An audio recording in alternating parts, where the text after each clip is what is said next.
Good morning. Today, the board is holding a work session for the purpose of discussing two items. First, we will review and discuss options for the 2021-2022 traditional and innovative school year calendars. The second item for consideration will be the amendments to the FY22 capital budget and the FY 2021 through 2026 amended capital improvements program and the Gaithersburg Cluster Elementary School number 8 boundary study.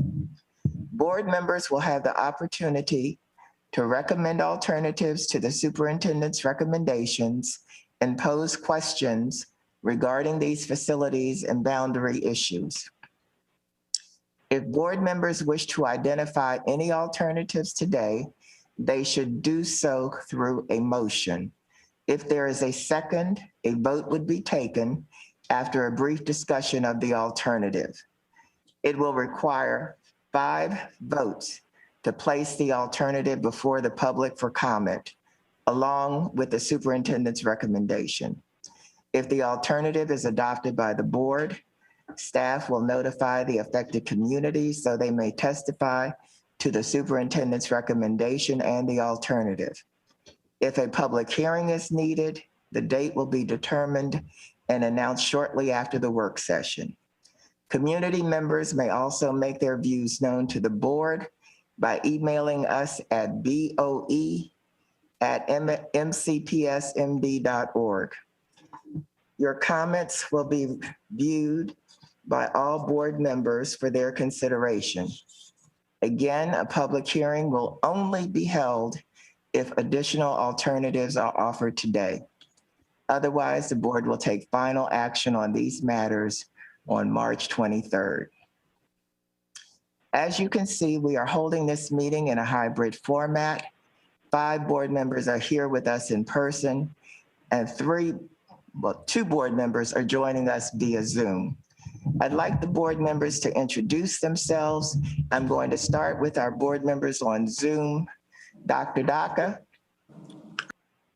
I'm here. Mr. Asante. Good morning, I'm here. Ms. Mandrowski. Good morning, everyone. Ms. O'Neill. Good morning. Ms. Silvestri. Good morning, I'm here. Ms. Harris. Good morning, everyone. And I'm Brenda Wolf. We're also joined today by Dr. Smith. Dr. Smith, would you like to say something? Good morning, Ms. Wolf. Please excuse me for being on the phone this morning. I'm managing a medical appointment for my wife, Gail, and joining this board meeting. Thank you. And Dr. McKnight, the Deputy Superintendent. Would you like to say good morning? Good morning. Thanks everyone for being here today and good to see you. And we have other MCPS staff who will introduce themselves as they present. Dr. Smith, would you like to begin the presentation? Good morning. Today we'll start, as you said, with the traditional and innovative school year calendar. I just want to point out that this will be the 3rd calendar for the innovative school year. And because of the pandemic, we have not been able to fully evaluate the effect of the longer school year, although we know that a great deal of research has been done on time and the value of time to learning. And so as we go forward, it's certainly an area we'll want to continue to look at. In terms of the traditional school year, I know that many people are anxious to see next year's calendar, and people have had a tough year. All of us together have had a very difficult year with the things that have gone on, and there's a lot of hope in the new calendar. We have delayed this year the work on the new calendar because of the evolving situation. So if you do things too soon, it doesn't work, but we have to get them done now. And so we're ready to go forward with the presentation of possible calendars for the next school year. And at this point, unless Ms. O'Neill has comments, we'll turn it over to Ms. McGuire and Heather Dublonsky. Ms. O'Neill? Yes, the Policy Management Committee held a work session on the calendar for the 2021-2022 school year. Several options were brought forward to the Policy Management Committee. From that work session, we made a few tweaks to the calendars, and today you have before us one calendar that starts before Labor Day and the other one that would start the Wednesday, September 8th. And Ms. McGuire is going to go through in detail the meat of the calendar options. Thank you, Ms. McGuire. Thank you. Good morning. So as Mrs. O'Neill said, the Policy Management Committee did have their first review of the calendar scenarios at the end of February. And what we're bringing before the board today for your discussion and consideration are the scenarios that the Policy Management Committee recommended that the board consider. The board did in the fall, as Dr. Smith said, approve a change to the time frame that we normally adopt the calendar on. Normally, the board would take action, and the policy does call for the board to take action in December. However, because of the unusual circumstances that we are in this year, we are doing that calendar process now. We have a little bit of a compressed process. We're doing it in a little bit of a shorter time frame, but we are still going to have extensive community input. We've had discussions with internal and external stakeholders, and of course, continuing to follow the trajectory that starts with the Policy Management Committee and continues through the board's discussion. So today, we're just going to go briefly through the parameters of the calendar, talk a little bit about the scenarios that the Policy Management Committee recommends to you. The board today is not taking action, but you are, of course, able to recommend any changes to these scenarios, any other kinds of scenarios that you might want the community to be able to consider.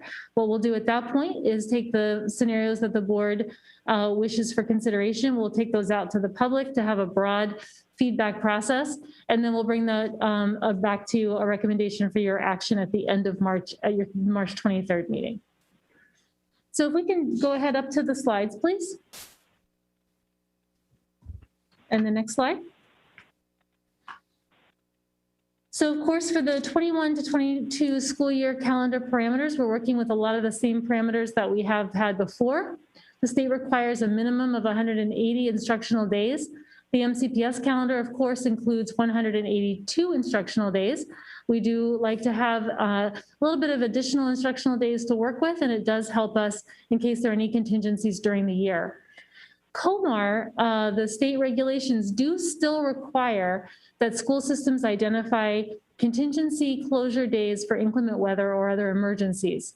And the regulations do require both that we identify the possibility for instructional days to be made up during the year, and the regulations require that we extend the school year by a minimum of 3 days. So you will see both of those requirements reflected in your calendar.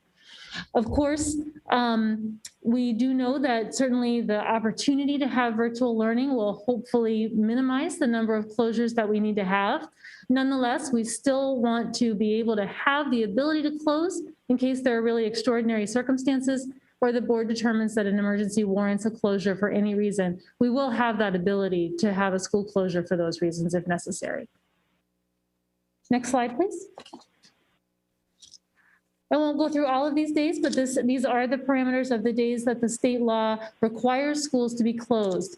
Certainly Labor Day, Thanksgiving, winter break. I will highlight that winter break this year under the state's minimum number of days that we would require to be off would be a little bit short because January 1st falls on a Saturday, which means that the holiday is observed the Friday before. You will see before you one of the recommendations that the Policy Management Committee made was to add a day to winter break just to be sure that we have that fuller break in between at the end of the year for families and staff and students to have a fuller winter break experience there. So the scenarios you have today do extend it to a more traditional time frame. Next slide, please. In the recent years that the board has discussed the calendar, the board has identified a number of days where there's an educational and operational interest to not conduct instruction on certain days where student and staff attendance may be affected, or similarly, there again may be educational or operational issues to consider on those days. These are the days that we have identified here. I would highlight that we are receiving, and this is an important part of our feedback process, is to receive feedback from communities that are impacted by these days as to which day is the right day. This is certainly, again, this represents our initial research, but as we receive that feedback from individuals, we'll continue to refine this to be sure that we have a day that aligns with the community's needs, and we'll be continuing that over the next couple of weeks to bring back to you. It's also very important to note that July 4th holiday is observed on Monday, July 5th this year. So we'll need to know that in the calendar as well. Next slide, please. So we're bringing before you today 2 scenarios, again, that the Policy Management Committee endorsed for the board to review. Both calendar scenarios include what has been the typical full-length spring break for MCPS. We certainly have heard a lot from our community in recent years that spring break is important for a number of reasons. And so you will see a full break here. That includes a total of 6 non-instructional days. That's 1 full week plus the Monday following Easter, which again is a requirement in state law that we be closed. And that does encompass 2 weekends as well. There is a scenario where if we start after Labor Day, there is an additional non-instructional day that happens to align with the quarters that would give us a little bit a longer spring break there as well. Next slide, please. Another important feature of the calendar is the early release days that we typically have for parent-teacher conferences. It has been a longstanding practice from the board for many years to align those early release days for parent conferences with Veterans Day. In this school year, though, we did try a new approach that also had been brought up in previous years to align those days with the week before Thanksgiving to allow more uninterrupted weeks in the second marking period. And that was something that our families and schools had voiced interest in. This year, because of the unusual circumstances we were in, it made a lot of sense to try it. There's been generally positive feedback. And the Policy Management Committee did recommend to you that both scenarios include that format for parent-teacher conferences. We would point out too that schools can always be flexible with the need for parent-teacher conferences at other times, and that these days are set aside to facilitate parent-teacher conferences. They're not the only opportunities for parent-teacher conferences. Next slide, please. So we'll move here into the 2 scenarios that the committee recommended. I won't, again, just what you'll note is that one does start before Labor Day, and that is the first calendar scenario that we're bringing to you, starts on Monday, August 30th. Of course, the General Assembly has lifted the restrictions that we were under for a while, so there are not any conditions on the start or end of the school year. That is up to your discretion. So let's go ahead and look at the calendar graphic. And these again, let's see, next slide, please, is where the graphic is, I believe. It's a little hard to see, but it does give a good visual representation. Again, if we start on August 30th, we can end on June 15th. You'll note that there is, again, the spring break falls before Easter, which is typically, it's a practice that works well for testing, it works well for athletics, and it also just sort of provides a good timing break there in the year. Again, you'll notice those 3 half days before Thanksgiving representing the parent-teacher conferences. There are professional days aligned with the end of quarters. And then again, there are professional days aligned with some of those operational closures that we've identified. Next slide, please. The next scenario is the scenario that starts after Labor Day. I would highlight Labor Day is Monday, September 6th this year. The 7th and 8th are our understanding are Rosh Hashanah. And again, that is a time that the board has identified a need to have that operational closure. So we would not start on Tuesday the 7th in all likelihood. We would start on Wednesday the 8th. Typically speaking, we have again identified one professional day, one non-instructional day associated with that operational closure. So it would start on Wednesday the 8th. And in this scenario, we would end on Wednesday, June 22nd. Again, most of the features here are the same. We have professional days at the end of quarters for professional development and grading for teachers. We have those professional development days aligned with the operational closures, spring break before Easter, and the parent-teacher conference is the week of Thanksgiving. Can we go ahead to the graphic slide, please? Thank you. And again, this is just that visual. For folks who are trying to watch at home, we will have these out for your ability to see them in more depth after the board meeting today. Again, as the board, if the board makes any changes to these, we'll reflect those and put out new scenarios, and they'll be much easier to see for the public than they are now. The next slide, please. I do want to highlight, of course, our innovative schools. We do have our COLA and Roscoe Nix, as Dr. Smith said, that are those innovative schools that operate on an extended year calendar, and they do have a summer session. We follow parallel but connected tracks for these two approval processes. The innovative calendars have their own planning and implementation teams. Our practice has been that during the main body of the school year, the system is coordinated and the calendars are aligned. There are certainly different educational structures around the length of quarters, placement of early release days, where the two calendars can be different. But so that's why we again follow a parallel track.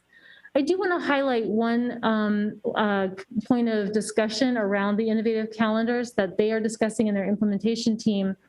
Our practice the last couple of years has been to have a summer session, of course, and then the innovative schools have had 2 weeks in between that summer session and the beginning of the traditional calendar. This year, just because of how all the different pieces are falling, if the traditional calendar starts August 30th, that does present some challenges in accomplishing that 2-week period. And we might be looking at a 1-week break there. We would need to, again, pursue what alternatives we could bring to that situation to work with our innovative schools. If the traditional calendar starts on September 8th, then we are in that more traditional or familiar rather pattern with the 2 weeks. So again, just something to keep an eye on. We'll continue to work that through with them and look for scenarios and possibilities to address that. And so what we would be doing then is, again, working with them over the next couple of weeks, and we'll bring back those scenarios to you as part of that feedback process that we bring back to you on the 23rd. Next slide, please. So our next steps, I did highlight them briefly earlier, but again, we're bringing to you the calendar scenarios today.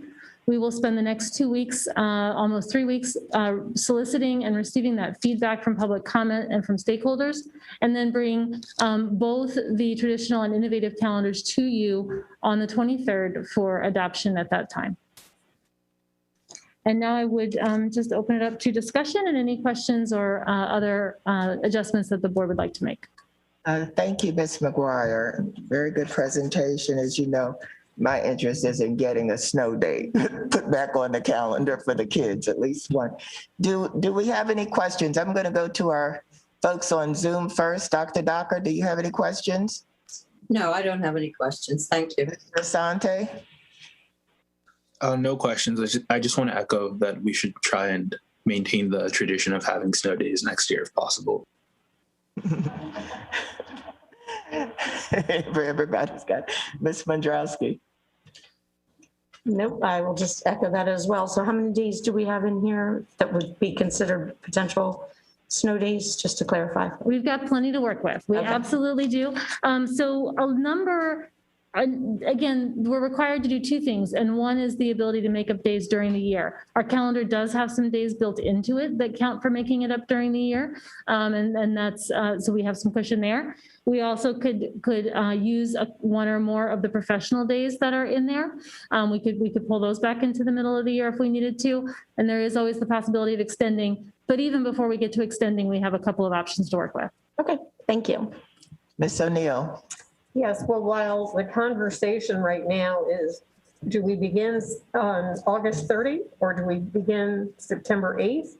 And, you know, it obviously calculates to when we close. But I think the big unspoken question out there is, what will the next school year look like? And this is a conversation strictly about the calendar, but I know what the structure of next year's school year will physically look like weighs heavily for parents. Well, and I would just say, you know, certainly we look ahead to hopefully ever more increasing ability to be back. And certainly we want to plan with that idea in mind. And that is certainly the driving idea behind this calendar, is that we continue to make that progress that we're making to a fuller in-person experience. Ms. Silvestri? Just wanted to understand, you mentioned that the innovative schools calendar would only have 1 week off between their new start. No, well, the summer break. How many weeks off did they have this current school year? I mean, kind of what causes that? So it's a little bit of, so in the last couple of summers, we've been able to have 2 weeks between the end of their summer session at the beginning of August and then the return with the traditional start of the school year. This year, it's partly because of where July 5th falls, or July 4th, I'm sorry. It's partly where that falls. It's partly because, again, of just the end of the school year, how late Labor Day is. There's just a few different pieces that are coming together. Again, that's a concern we want to keep an eye on because I know it's important to those schools and I wanted to flag it. We are going to look for options. So I think there are multiple considerations to the start of the school year, and that's an important piece to keep in mind, but it's a problem that we'll be looking to address regardless of what the start is. Okay, thank you. And Ms. Harris. Yes, I have one question that follows up on the Silvestri's question, and that is, and it's just a question, with the innovative school calendars, and the comment that I'm already hearing from the community is not a lot of enthusiasm for not ending school till June 22nd. And so if we looked at the pre-Labor Day start, would it be possible for the innovative school calendars to simply start a week later? And that's just a question. So, and I think those are important questions, and that's the kind of alternative that we would want to be looking into. Again, it's, every time we're trying this, it's a little bit different. And so those are the kinds of things we want to look at. We do have system considerations we need to be sure line up well for that consideration, but it's absolutely something that we would look at. And the second question I have is, it's a little bit of a niche question, but something I'm hyper aware of having taught at Edison. Because it does really only affect Edison and now Seneca Valley, our half-day programs. And that is early release days associated with parent-teacher conferences. For years and years and years, the early release only impacted elementary and middle. And I think 3 years ago, the calendar came out making the early release days also applicable to high schools.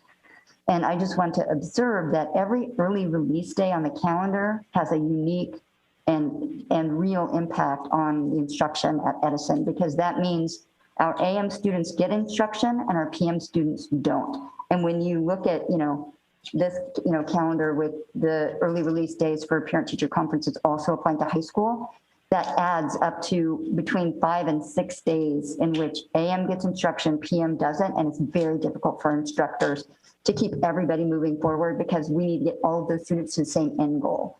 So my comment would be, if possible, to move back to the process and the where we made the early release days for parent-teacher conferences just pertinent to elementary and middle, so that an increasing number of our students in CTE programs in high school, there's not that imbalance.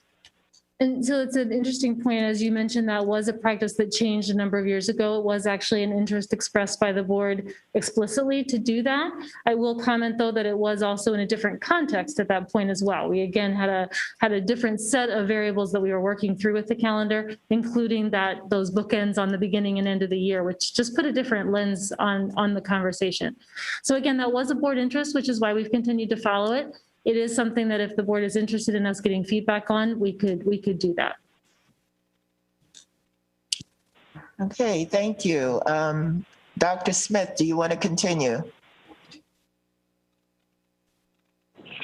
Sure. The calendar, of course, is always an interesting and very active conversation across our entire community, and our goal is to listen to what the board members say today, and then to go out and, as Ms. McGuire said, gather feedback. Would you like to move forward now to the facilities amended capital improvement program discussion?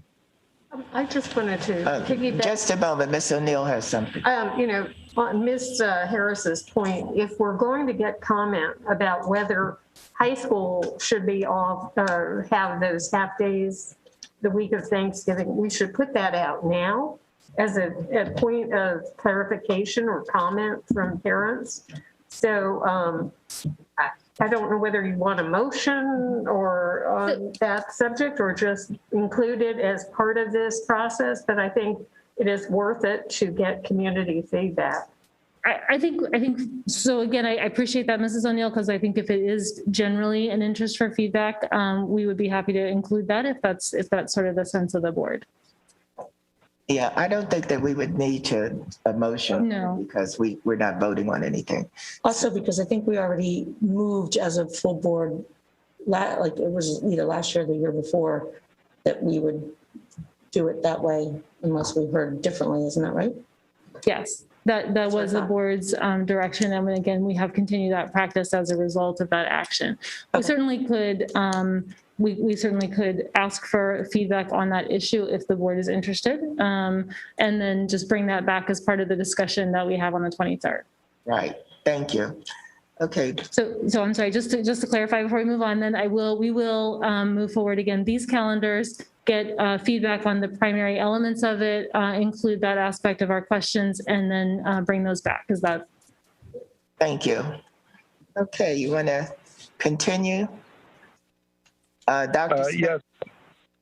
Yes, thank you, Ms. Wolf. So we will follow up on that and be back on March 23rd with the calendar item for further discussion and board decision. The next conversation around the capital improvement program is so critically important to our community.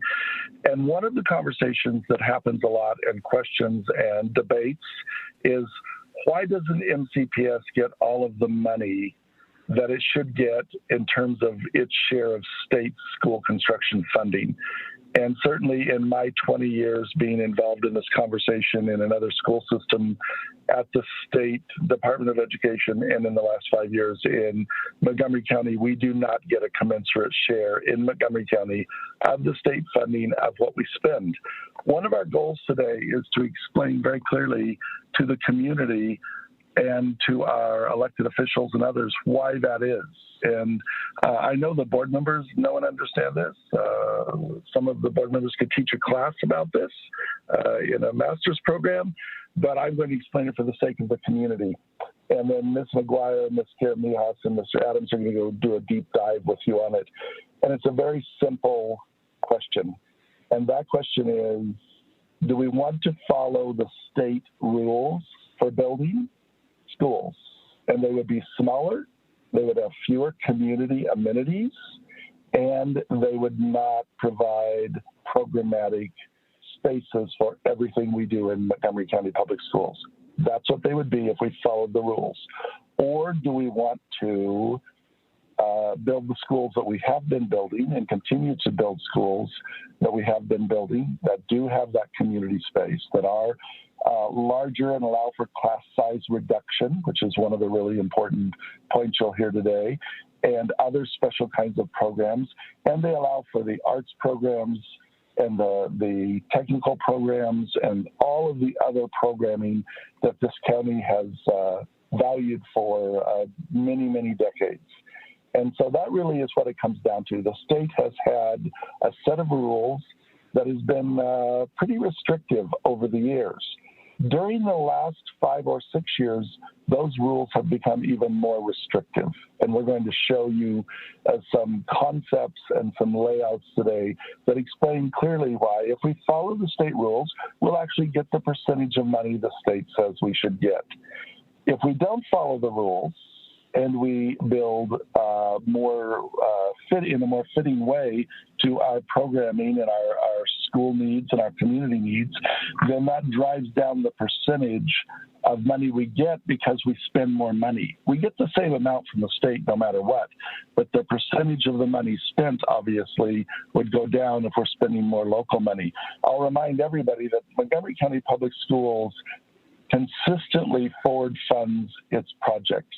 Schools, additions, all new construction. No other county in the state does that consistently. No other county in the state does it the way we do.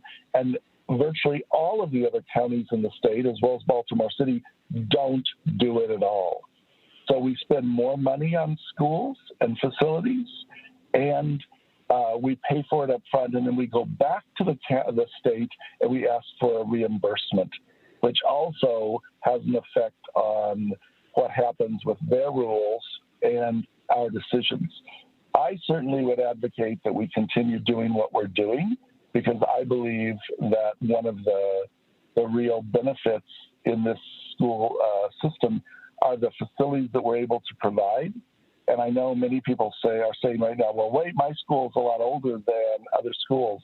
Well, as someone who's been in every single county in the state multiple times, and in a great many of the 1,400 schools in this state, even our oldest schools are actually in better condition and newer and more well-equipped than many, many of the other schools in the state.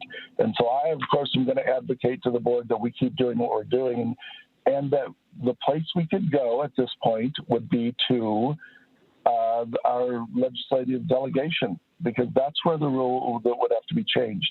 The Interagency Committee on School Construction, the IAC, has a lot of power over this process, and that is the organization that's making these rules at the state level. So obviously we've appealed to them many times. We've had informal and formal conversations with them. We've pushed back, but especially in the last 5 years, since there was a change in the leadership of that organization, the rules have become more restrictive. The availability of money for Montgomery County has seemingly decreased, other than what the General Assembly members have done to support all construction and Montgomery County construction.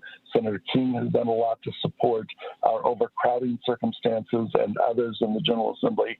But that really is what it comes down to when we talk about it. And our staff today is very well prepared as part of this presentation to show you exactly how those factors that are being used are influencing what happens with Montgomery County getting a proportion of the state construction money. And so at this point, I will turn it over to Ms. McGuire and her team, and we will walk through a lot of information about our amendments. We'll walk through a lot of information about boundary studies and entertain board questions, discussion, comments, suggestions, and then we'll go forward with this process. So Ms. McGuire, I will turn it over to you. Thank you. And I appreciate very much that framing and context is exactly what we want to be able to talk through today. There are some very, very key specific concepts that are embedded in the rules that Dr. Smith was talking about that do, again, directly impact how we experience state aid. And I do want to say, of course, as we always know, we appreciate our state aid. It's vitally important to the health of our capital instruction program. The conversations that take place around what proportion it is, what we really want to do is, again, walk through how that proportion is affected by the rules. And as Dr. Smith said, the unprecedented investment that the board and the council and the local government has made in supporting those programmatic initiatives, the academic initiatives, the achievement gap initiatives, all of the facility needs that support that are so critically important. And again, that's part of the total conversation that we want to have. And so we can go ahead to the slides. There is, again, a number of fairly technical things that we want to walk through today, just to really explain what those concepts are. We can bring up the slide deck, please. We just want to talk through the state aid funding process, some of the factors for state aid allocation. And as Dr. Smith said too, there are some new rules. Thank you. We can go ahead to the next slide. There are some new rules that are coming into place around total cost of ownership and some other elements there that, again, we just want to walk through how the state is using those concepts, because I know the question comes back a lot, well, why does Montgomery County only get X, Y, or Z? So again, just to really walk through some of the mechanics of how those come to pass. So we're going to walk through some of that. Ms. Karen Mihas will cover that, and also Mr. Adams. I do, at the end of this piece of the presentation, before we move to Gaithersburg, the boundary report, we want to also just talk about for a minute the recommended CIP that is before the county government right now. The board, of course, recommended a CIP in the fall. The county executive has recommended a reduced funding level. And as a result, the council has requested that MCPS staff provide information to them about what options might be feasible to meet that reduced funding level. There are no actions before the board today. We're not bringing any amendments to you. And we're not at all, again, suggesting that these non-recommended reductions are something we want to move forward. We want to inform you about them and inform the public about them, and that's what we'll do today. But there are no actions today. We really, again, are just covering points of information and context for the capital budget discussion that's going to be coming up over the coming months. So with that, I will go ahead and turn it to Ms. Kara Mijas. And again, we'll go through some of the technical information and then stop for discussion at that point. Morning, everyone. So if we can go to the next slide, I'll start with talking about some of the background information. So the State Superintendent of Education has the authority to approve or disapprove any plan for a construction project, renovation project, addition project to school buildings in the state that costs more than $350,000. The Interagency Commission on School Construction, the IAC, has the authority to adopt regulations for the approval of sites, plans, specifications, things that we are planning for our school buildings as part of the capital project. Next slide, please. So in 2018, the IAC did adopt the Maryland Public School Educational Facility Sufficiency Standards. And what these standards are, they establish the minimum levels for the physical condition, capacity, and education suitability of public school facilities. So basically saying what are those minimum guidelines that we should be following as a local education agency. The scope is limited to spaces needed to support the educational programs and curricula required by the Maryland Board of Education. So that's where those standards came from what are the educational programs and curricula that is required by the State Board of Education. They're also looking at sustainability to sustain these buildings with respect to operation budgets of the school system, for staffing, for maintenance, and to really look at full utilization of the facility. That's a really key aspect on the programmatic side of our school buildings. Next slide, please. So I just wanted to include this because I'm not sure that everybody understands. Our process with the IAC is year round. You could start it at any point of the year. I'll start it in the fall when we submit our state request to the state, but then it continues throughout the year. We have to go to the state. We have to respond to them per our request. There is an appeal hearing. And then they provide a recommendation that they first start at 75%, then at 90%, then at 100%. That's sort of the funding side of it, but there's also the construction side of it, where, as I said, that the IAC must approve aspects of our construction projects. So the Division of Construction works with the IAC, their staff, public school construction staff, throughout the entire year, getting approvals at each step of the way. You see, we bring to you the preliminary plan brochures. Prior to that, there's a lot that goes on with the state, getting us approved each step of the way so that at the end, we can get an approved capital project. So this is just that sort of outline from January to December or from October to October, whichever way you look at it, fiscal year, calendar year. We're constantly working with the state to get our projects approved. Next slide, please. So factors for state aid allocation. There are a number of factors that the state uses. It's a formula, a calculation, in order for us to get our state funding. The first thing, which is new, is the gross square foot baseline. This used to be called the maximum gross area allowance, but since I think it's about 2 or 3 years now, that has changed to this gross square foot baseline.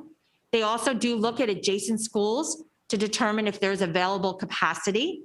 They look at the state rated capacity versus enrollment. The state rated capacity is different than our capacity, and I'll talk about that a little later on. And then they look at, for an addition, for example, they look at the existing square footage and then look at what we're adding and whether that does go beyond what the gross square foot baseline allows. So there's lots of pieces, and the pieces are all sort of intertwined when they're making a recommendation for public school construction funding for local agencies.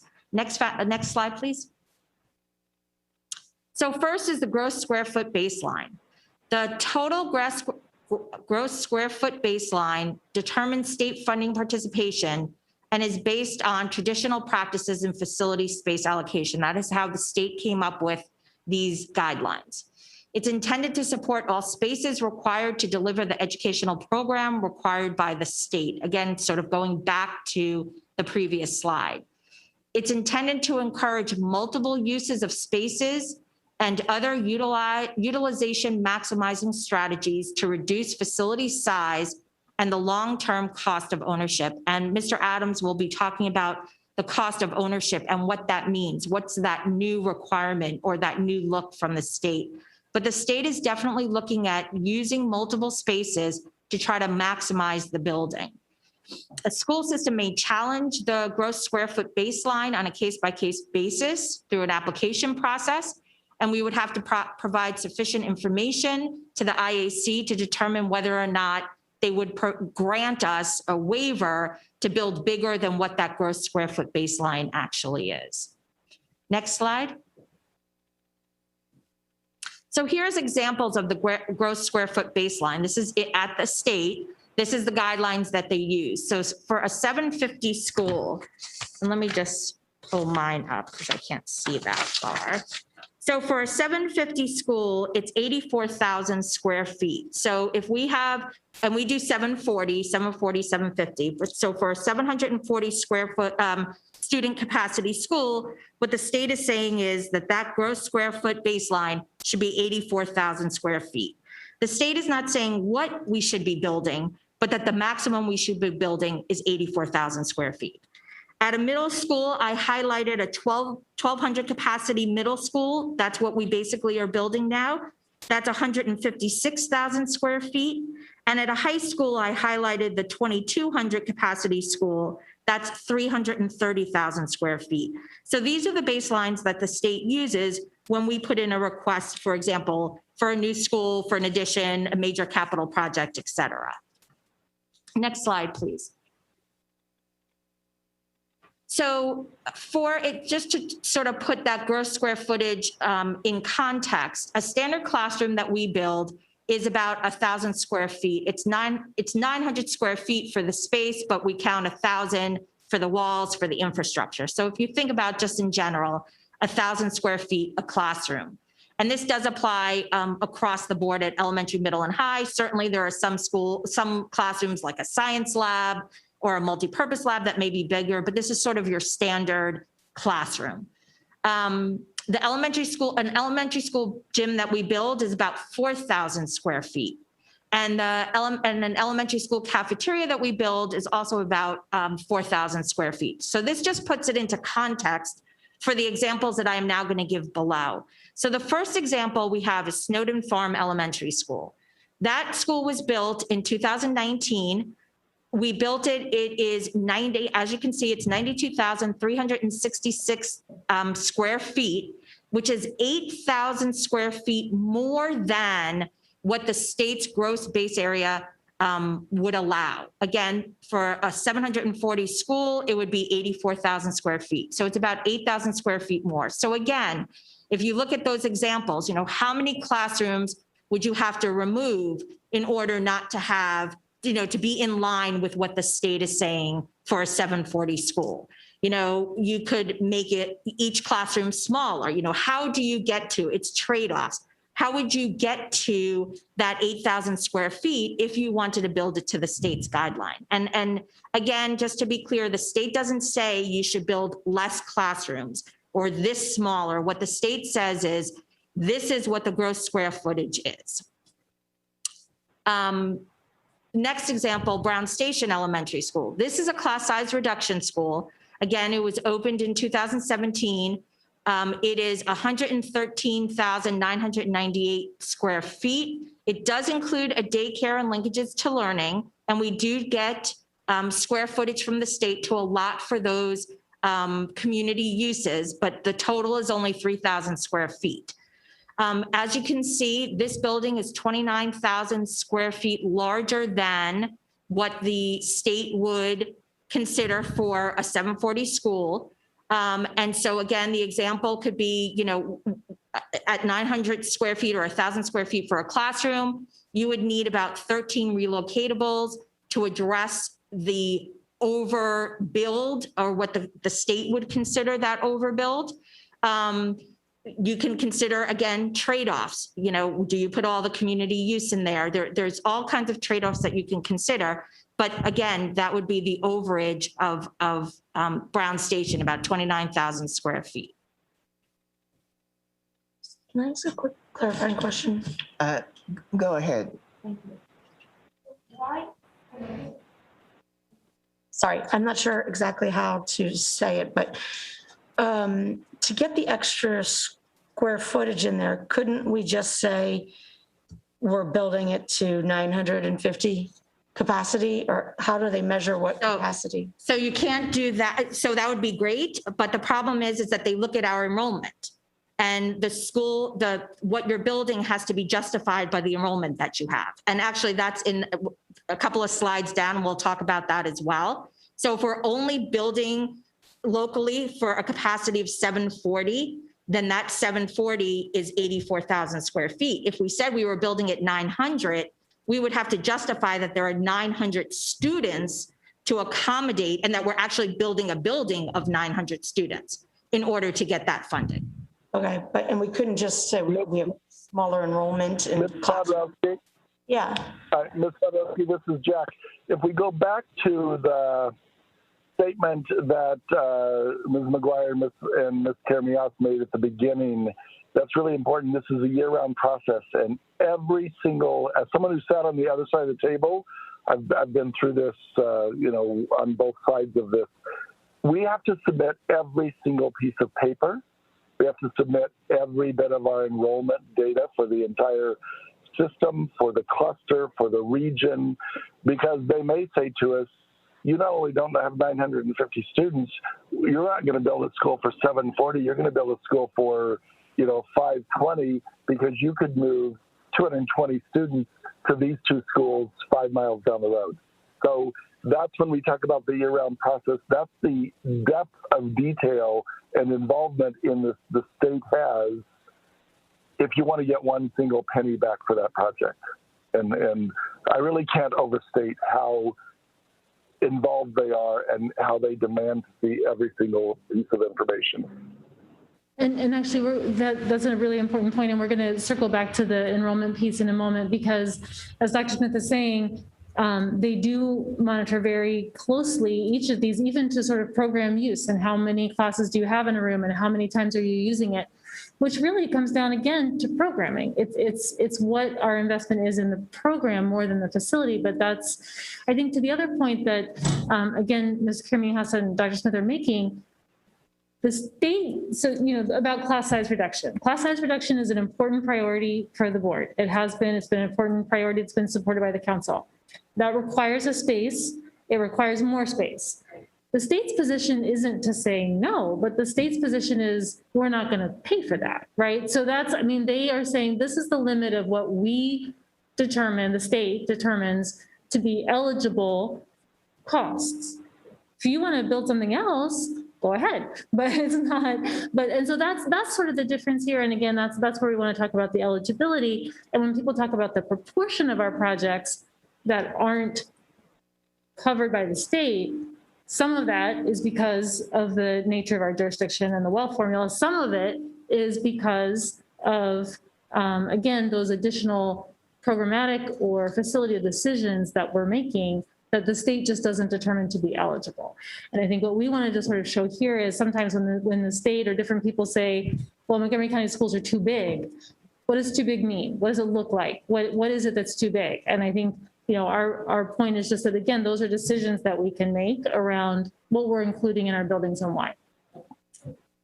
Ms. Harris has one question, and then I'm going to ask you to hold your questions until we get to a discussion point. Ms. Harris. Yeah, I just want a point of clarification from Ms. Kermias. So essentially what we're saying is that the IAC and these general square footage baselines, they take no consideration of any co-locating that the school system might intentionally do, or, federal initiatives like Title I that are intended to reduce class sizes.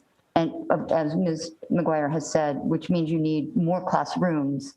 So anything like that has to go through this exceptions process that you're describing. So the state, when they are looking at projects for community use, which would be daycare, linkages, school-based health centers, they do allocate 3,000 square feet total. So it's not that they don't include it, it's 3,000 square feet total. So if, for example, at Brown Station, if the daycare and the linkages to learning is beyond the 3,000 square feet, they will incorporate the 3,000 square feet. It's over and above the 84,000 square feet, but won't go beyond that. So if ours totaled 5,000 square feet, then the 2,000 is sort of on us.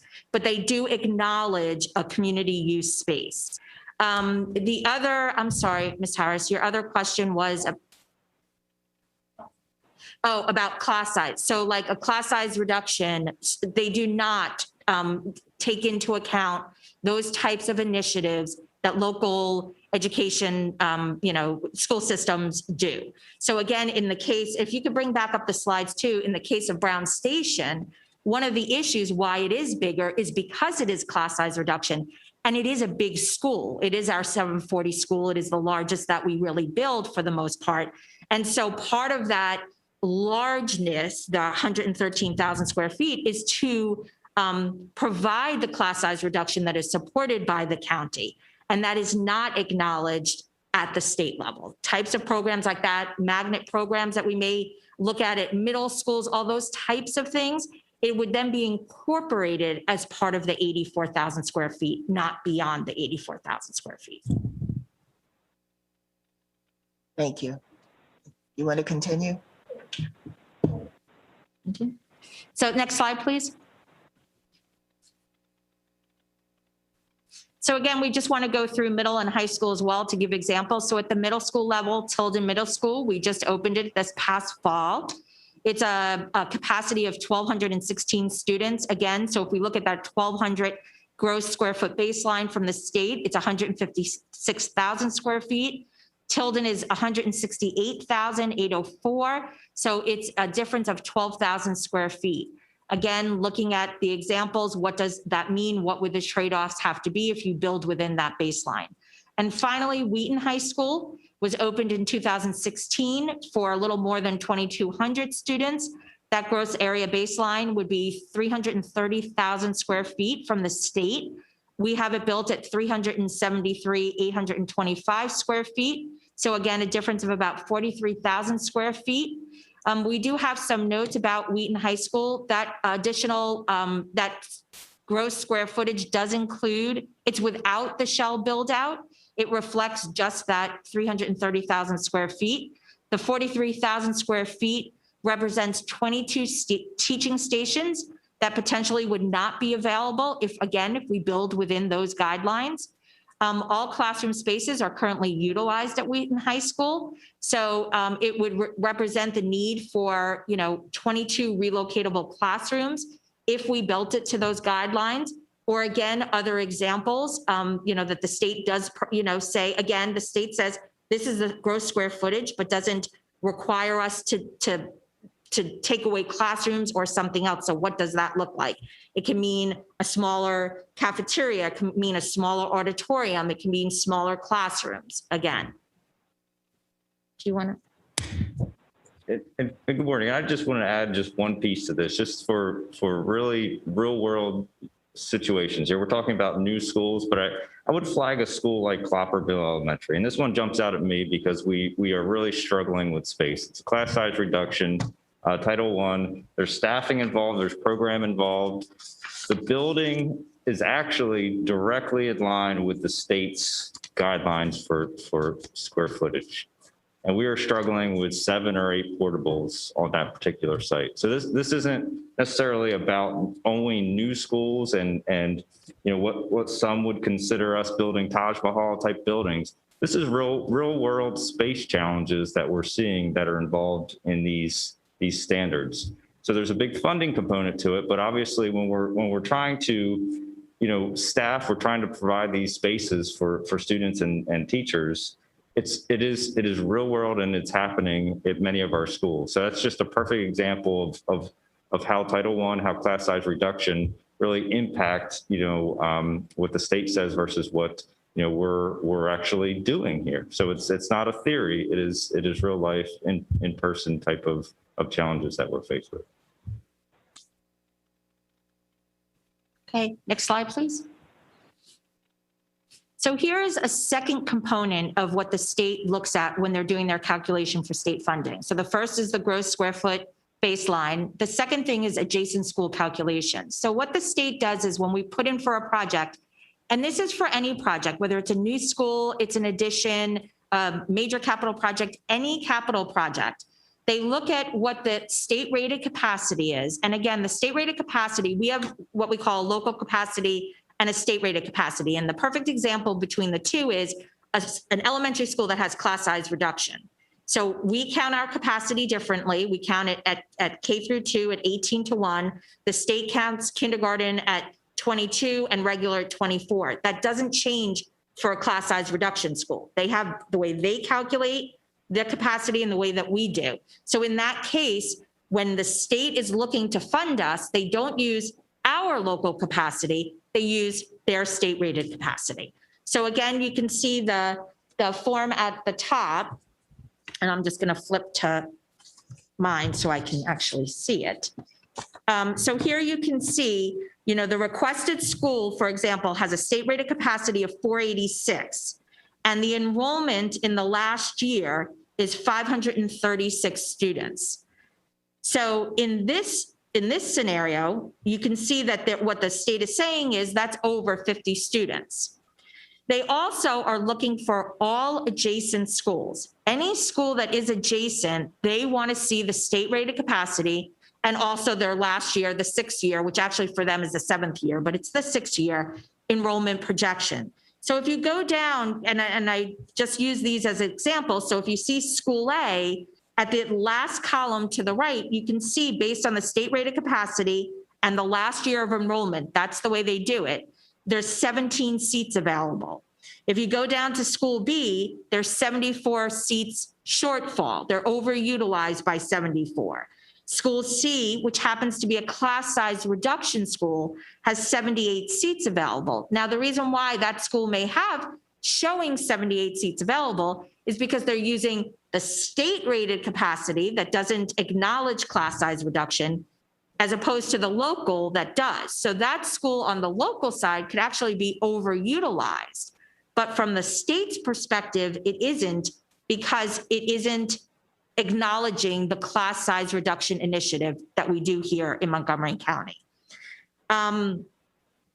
If you go down to school D, you could see there's 114 seats available, school E, 13. And at the bottom, and the last two actually are not in the cluster. When we do adjacent schools, it is possible that an adjacent, an elementary school is right on the border of another cluster.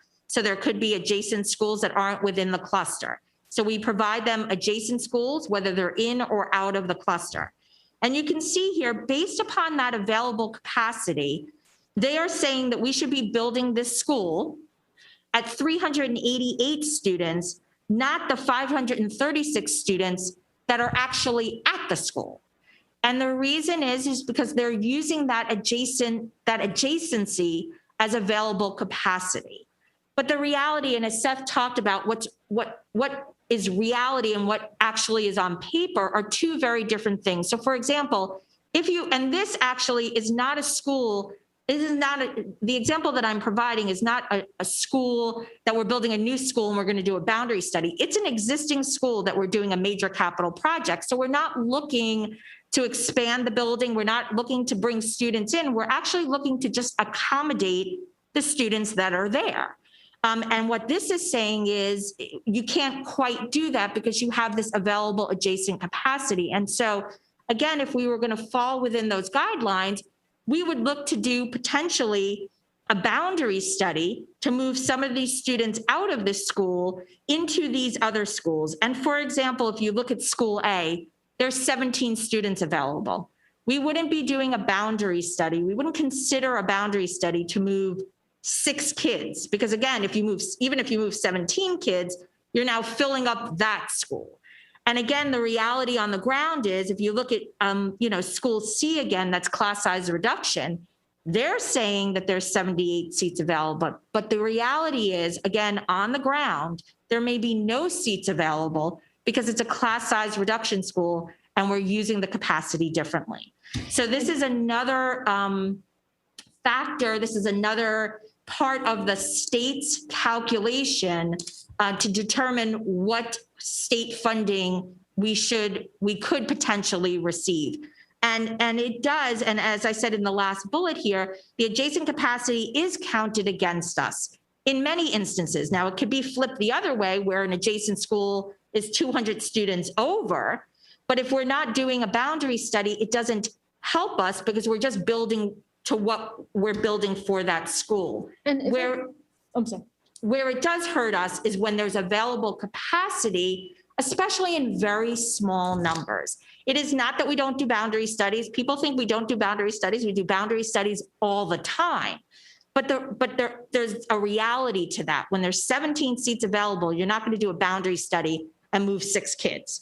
And if it's a class size reduction school and they're actually at capacity or potentially over capacity, we can't move kids. And so that's, one of the issues that we deal with when we do this funding. And just to highlight a couple of aspects to what Adrienne was saying. So again, this example is a building that we're not trying to expand. We're just trying to improve what's there. And the state is saying it should be smaller. In general, we are also trying to look ahead, right? And so again, if you look at some of these numbers, trying to move small kids from here to there every year does create sort of its own set of questions and conditions. And one of the board's priorities in boundary studies is stability of assignment. Because in addition to what space is at adjacent elementary schools, we also have to carry that through the feeder pattern and understand whether there is room at the middle school and high school, and so that, again, we can continue a trajectory of movement for the students. So part of the challenge is the sort of potential short-term pockets. How does that translate into, again, a real solution? And how does that translate into a long-term plan as opposed to potentially a short-term plan? So that was just. Yep. Okay, next slide, please. So the third factor that they look at is also the square footage of an existing building. And I know the examples that we had given previously were about new schools, but of course, as you know, we do many, many addition projects. And so one of the things that the state looks at, it looks at what is the existing square footage. It still goes back to the square foot baseline. And then it says, okay, if you're adding square footage, where does that lead you to? What will we fund based upon that square footage baseline? So in this example, this actually is a class size reduction school. It had 10 relocatables. This is a real school. We got funding for it, I think, 2 or 3 years ago. It's a class size reduction school. It had 10 relocatables and the enrollment was about 600 students. So if you look at this form, based upon that information, and the existing square footage of the building was 72,000 square feet. When you look at the maximum gross area allowance for this building, it's based upon the enrollment and the state rated capacity, it's 66,112 students.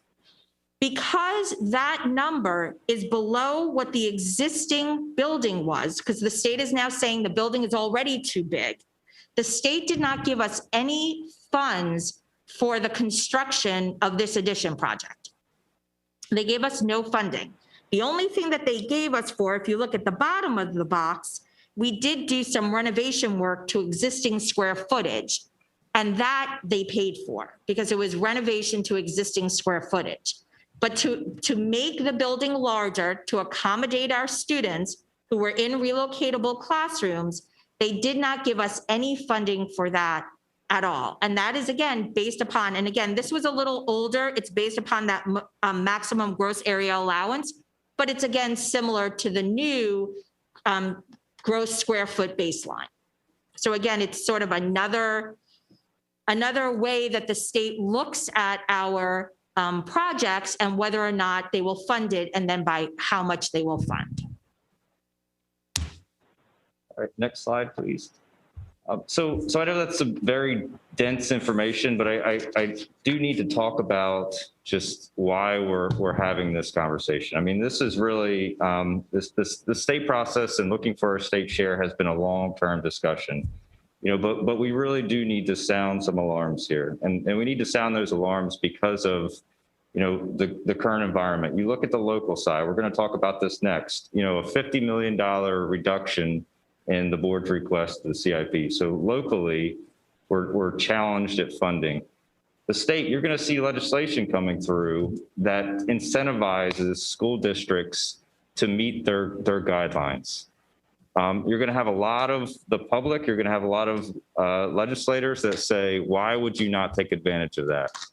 And for us sounding those alarms, this isn't about school construction. It's not about the building. It's about the implications to the program side. So the things that Dr. Smith talked about at the beginning around, what do we do if all of a sudden class sizes have to go up because we don't have room? What do we do if all of a sudden we have to have 20 portables on a site that is a brand new building just because we needed to get our state share of the funds?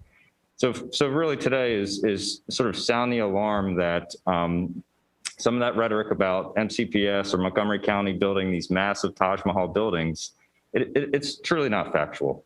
We build responsibly, we build in the constraints of the county, we build for the program. And when we start to think about, what it means to be incentivized around whether Built to Learn Act, whether it be the total cost of ownership, what is that going to mean for Montgomery County Public Schools? It's going to mean if we maximize our state funds, we are definitely going to have a different look, a different operation from a program perspective. And it's not going to be about the building. It's going to be about the functions inside the building. So that's truly, I guess, from our perspective, the highlights. And you are going to see bills that are introduced that are coming through at your legislative sessions and speaking with your delegates around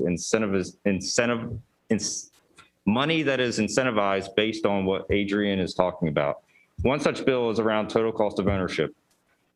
In theory, total cost of ownership is very accurate. It is very relevant, right? You should not build something that you can't maintain and you can't afford in the long term. Makes complete sense. But one thing I would say is the state's methodology of looking at it is truly based on, there's a baseline of what that cost is around their building size. Anything above that, they say you're wasting money and you're going to have to figure out how to afford it. And for us, and we'll go to the next slide. And for us, it's deeper than that, right? So we talk about sustainability. We talk about different staffing functions. We talk about what it means to be responsible around our capital improvements program, and none of that is taken into account. So I just wanted to flag this, and again, not to go very deep into what total cost of ownership means, but you will see legislation that incentivizes this.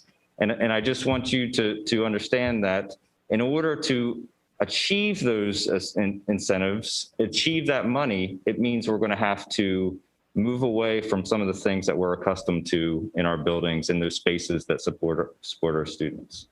So again, I'm not going to go into the depth of what TCO is, but I just wanted to flag that. And one other thing I wanted to talk about is Adrian mentioned it, sort of that forward thinking. If you think about some of the buildings we've built, some of the shell spaces, it could be that space where we know in the 6 years it might show a projection, but long term we know there's development and there's growth. We're not going to be able to do that moving forward if we follow these rules to the T, if we try to maximize our state funds. That's going to be a struggle. The other big piece to this is prevailing wage. I know you've heard about prevailing wage over and over again. To achieve all of this, we have to implement prevailing wage on all of our projects. We don't do that currently, and we don't do it because currently we don't receive typically any more than 20 to 25% sometimes 30 on a state share from our builds.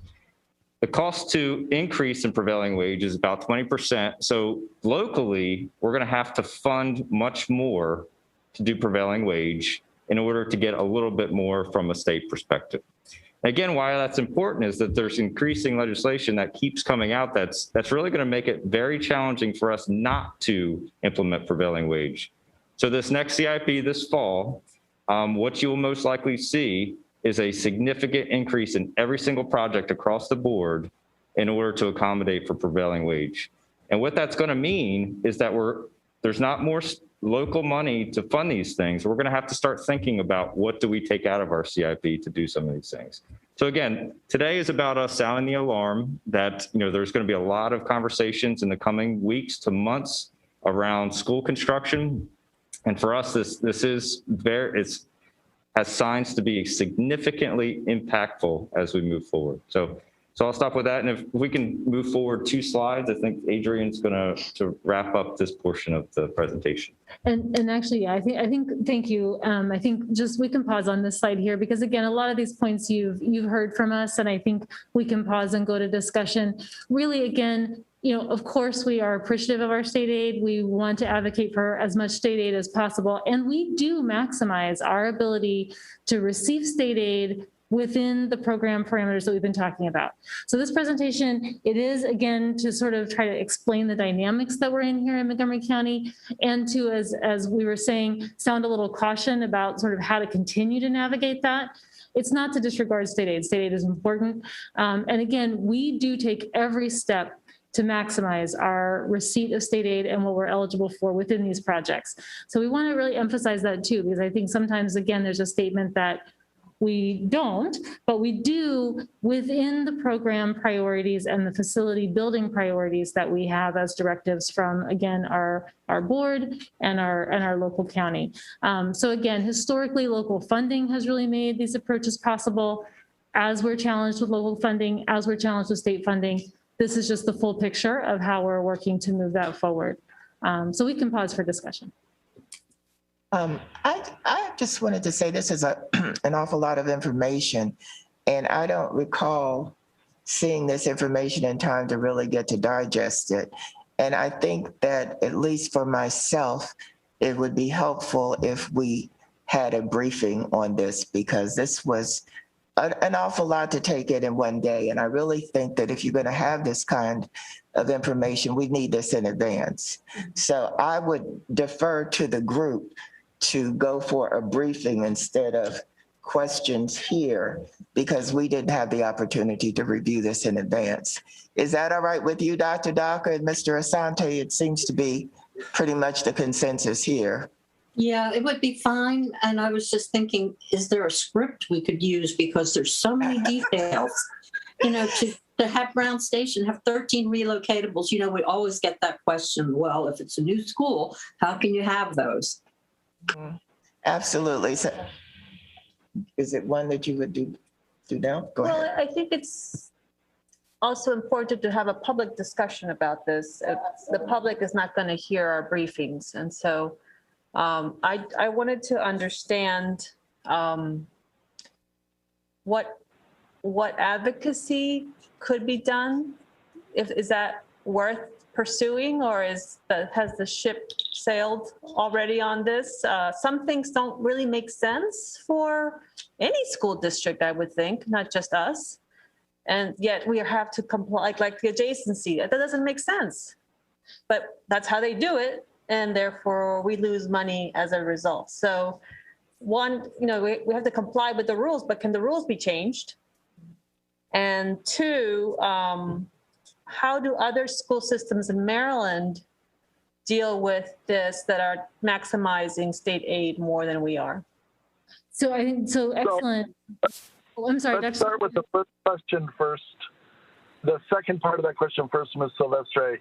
Other school systems wait until they get permission from the state to build, and they build schools that are within the state guidelines. That's how they do that. If they don't wait, then they're in the same situation we're in. And if they don't build in the guidelines, they're in the same situation we're in. But it really is instructive to see what else goes on across the 24 jurisdictions, all 24 jurisdictions, including us. And so there's not a school system that gets more state aid than we do because they're more effective or more efficient or because they file the right papers. It just doesn't happen. And then the other question is there a fix? Well, a lot of averages are used here. The one average that isn't used is money is not allocated based on the number of students in the school system. And so the money is allocated based on the specific school's capacity, the overcrowding, and the wealth of the community. And so if Montgomery County got, we have about 19% of the students in the state in Montgomery County. If we got 19% of the 20% of the state money that is put out. So if it's $350 million, that would be $70 million right there. If you just went with a flat allocation. And if it's more than $350 million, it would be 20% of that would be more. And so there are legislative fixes. They are weighted though based on wealth, and that has a real effect on Montgomery County. But some of these things, like the idea that you tell us we get 84,000 square feet for an elementary school, and then we say, but we need all of these programmatic spaces in this school, and they say, well, you have to choose. Do you want an art room, or do you want a music room, or do you want 2 more classrooms for general education? Well, those are not reasonable choices. And so when you talk about the total cost of ownership, we also have to talk about the total cost of educating a child with a full comprehensive program. And we have a much more comprehensive program than many of our colleagues across the state. So they don't use their art classroom as often because they don't offer art as often. And those sorts of averages really work against us. And so simplifying how this works at the state level, and we understand the issue of wealth, but we also understand overweighting things like wealth because we have a great number of schools where there's not wealth in the community. And so the fix would be with the General Assembly and legislation to change these systems that are currently administered through the Maryland State Department of Education, the Office of Public School Construction, and the IAC. And the IAC is made up of the 3 members of the governor's cabinet, the Secretary of General Services, the Secretary of Planning, and the Maryland State Superintendent. And so that's all very much out of the governor's office in the state of Maryland. And so the fix would have to be in the General Assembly if you wanted to see a remarkably different way of doing business. But I really have to say the point of this today, and obviously a briefing would be a good idea so that people could talk very in detail about this. The point of it, though, is to sound the alarm, because more and more of these efforts around state aid are to curb program and curb the way schools and communities work, and that's not going to serve Montgomery County Public Schools well. So I really applaud the staff for the work they did to make sense out of all of this, to sound the alarm as we move forward.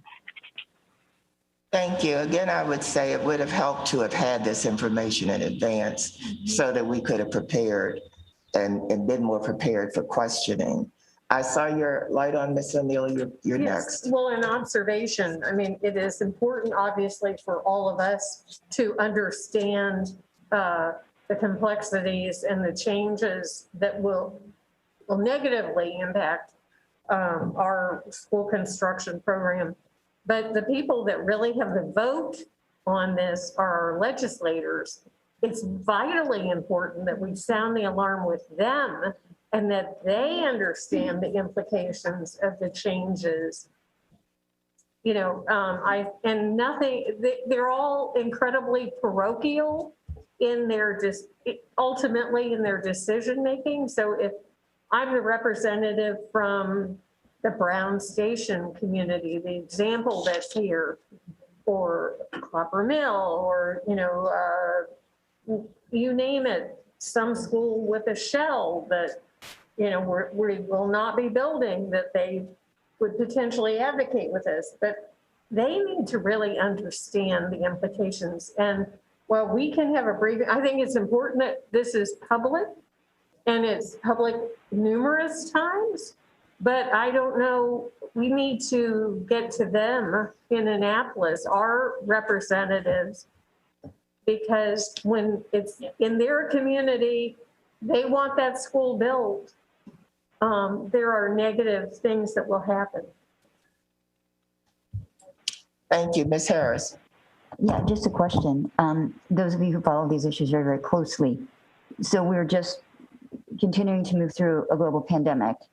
And from a public health perspective, a smaller classroom space is a less healthy classroom space. And is there any conversation around the very real limitations that space sizes have placed on the ability to bring people safely back into classrooms? I'm not saying in perpetuity desks have to be 6 feet apart, but they should be 3 feet apart.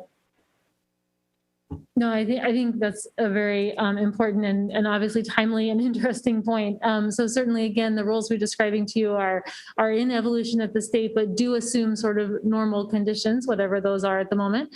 And so absolutely, those are challenges that we'll be continuing to work through as well. And I think to continue to have at the state. And I very much appreciate the point about sharing this. That was one of the purposes of wanting to compile this information was, of course, to share it here publicly, but then also to be able to take it forward to the county conversations that are happening, to the state conversations that are happening, to really, again, because we know that this is just a question that continues to come up. So we wanted to just try to put together an explanation. We're happy to do that in sort of more talking point friendly ways as well. And we can do that as well, absolutely.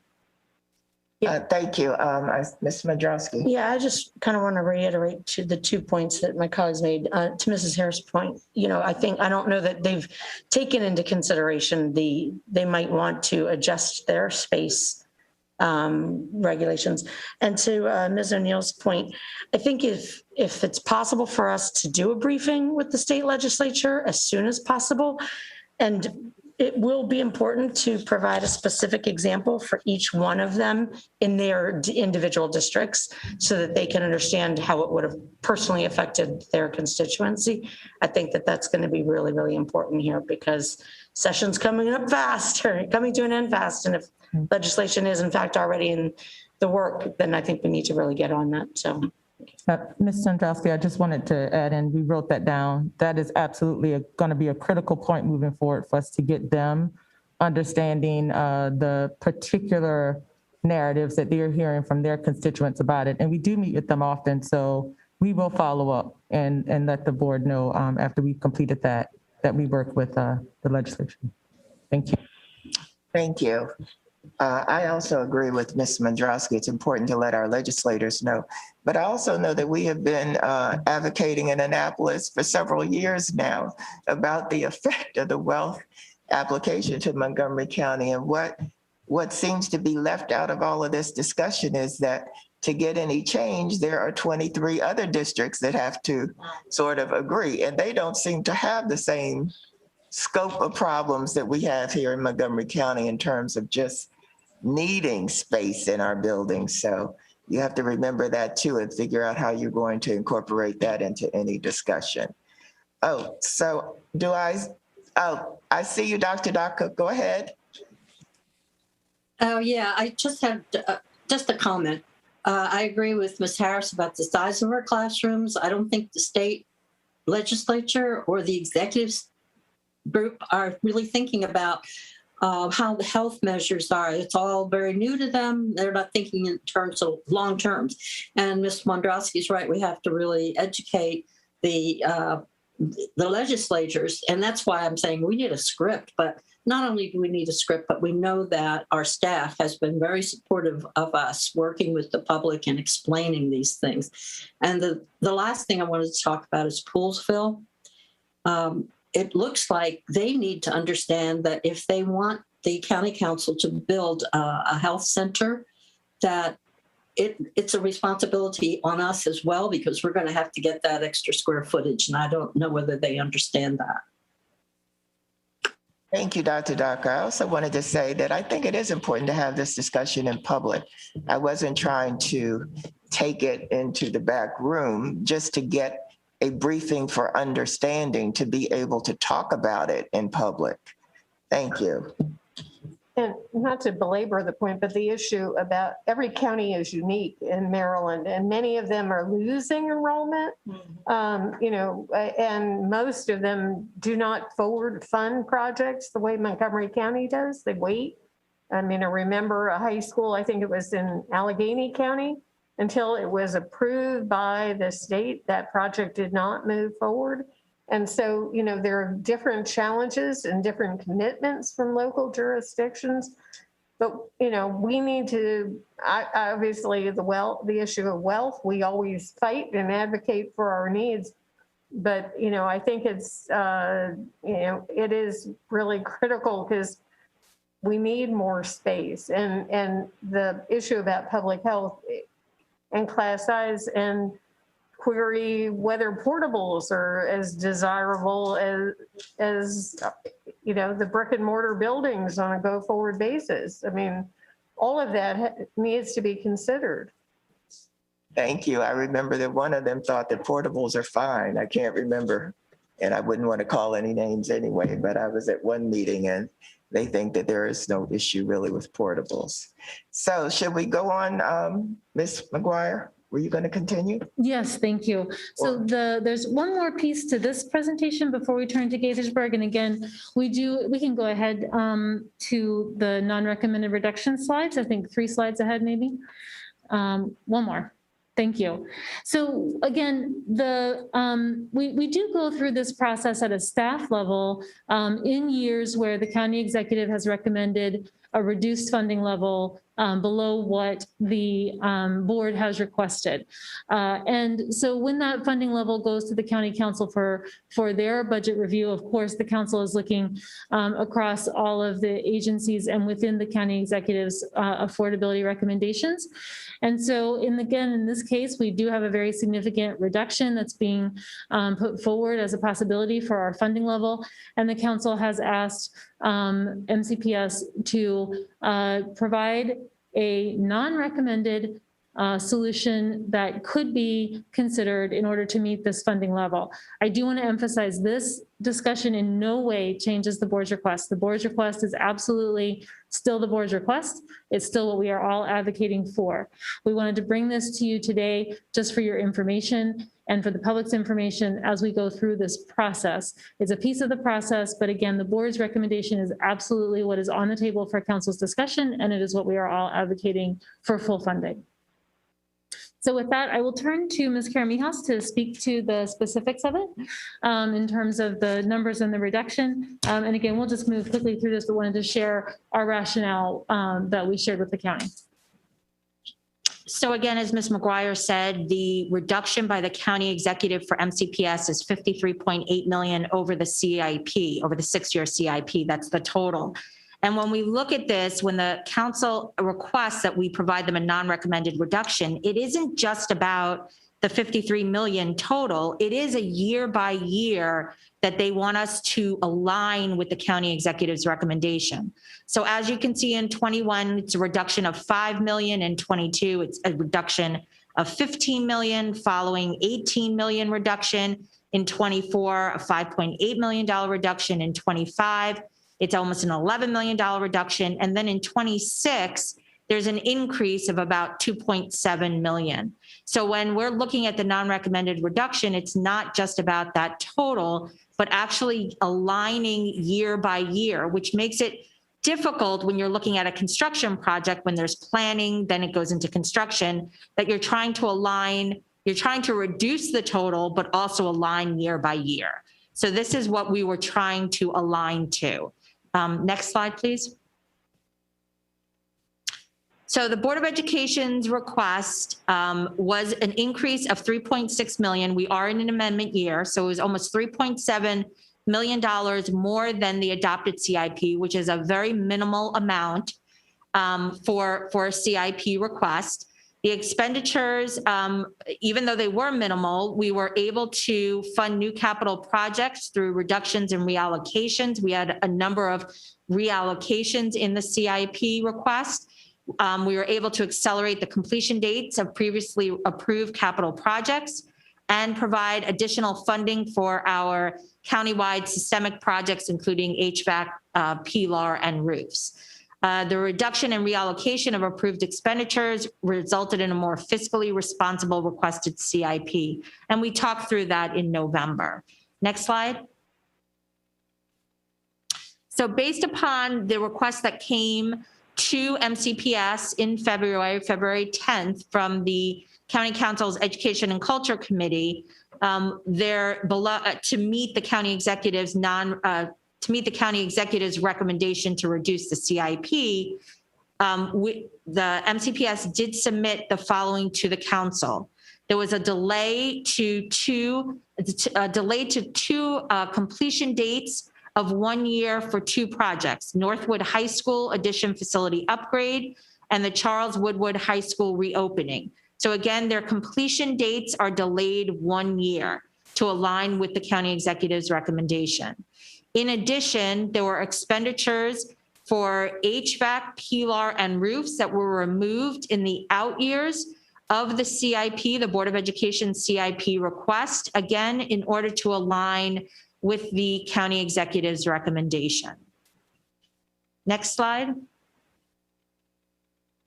So again, the non-recommended reductions, they do closely align, but do not fully achieve the reductions that were laid out by the county executive's recommendation. And so you can see that the non-recommended reduction over the 6-year period is a reduction of $52.8 million, which is about $1 million less than the county executive's recommendation. And you can see, again, year by year, what those reductions look like. Again, they don't fully align with the county executives, but they do come very close to what his recommendation was.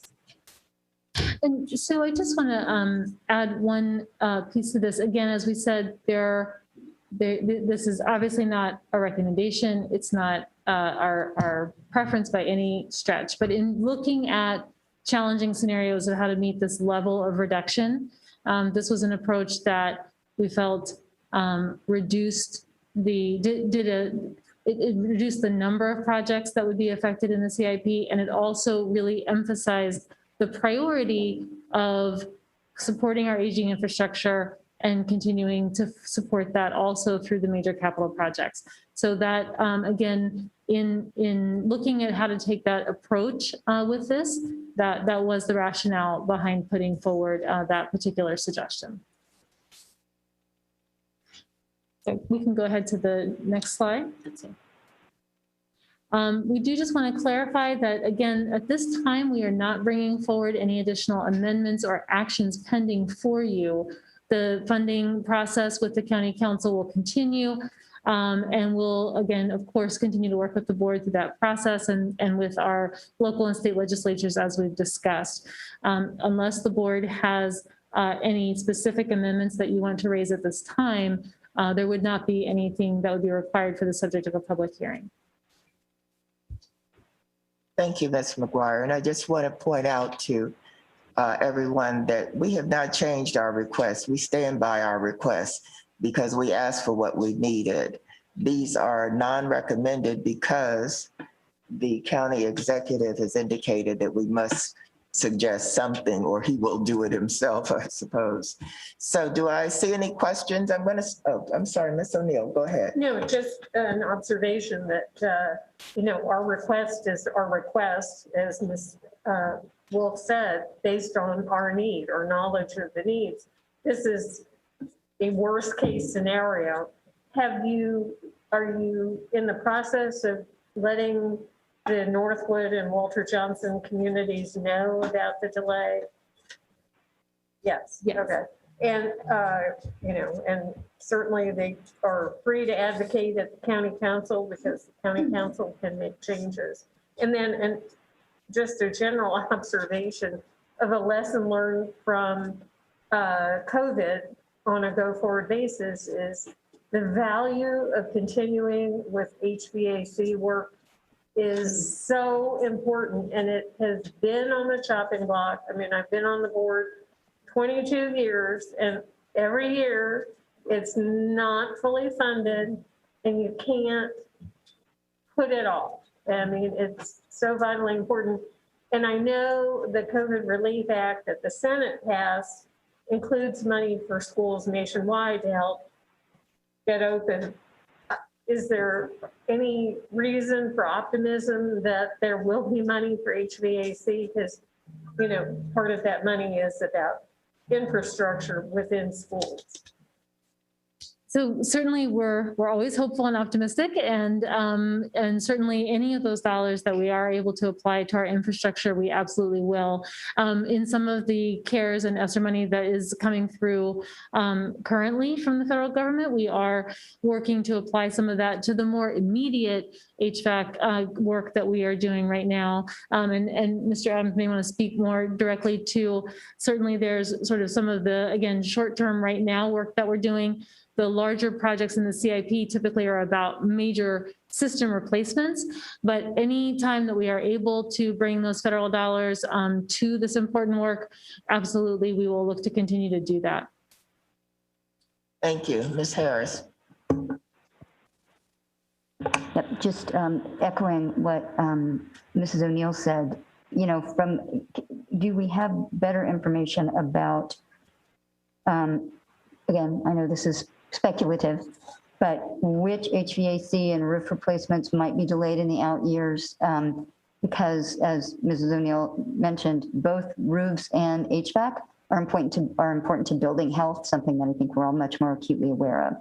And then the other question I had relates to, with the new growth policy changes, old subdivision staging policy, there were some revenue reductions that some of the changes would result in less revenue for schools. So anything along those lines that we might be able to review next time.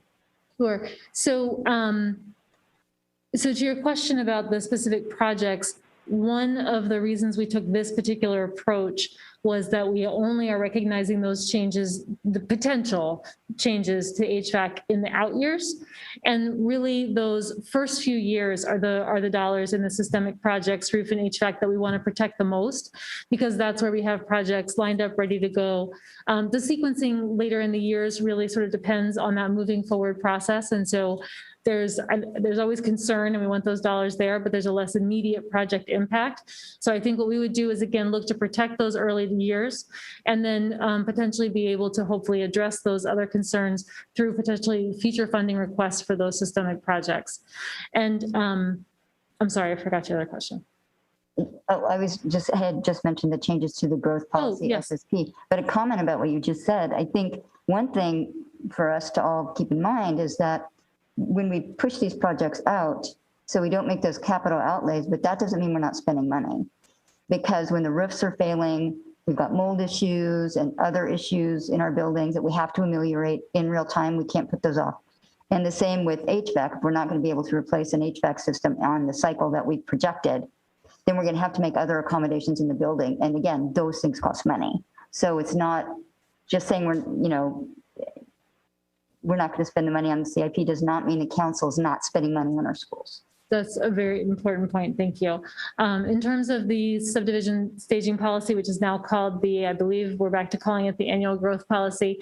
Those changes that the council did make to the policy that governs the staging of subdivisions, approval of projects and development projects, some of the revenue changes that you're referencing were referenced by the county executive in his recommendation for a lower funding level.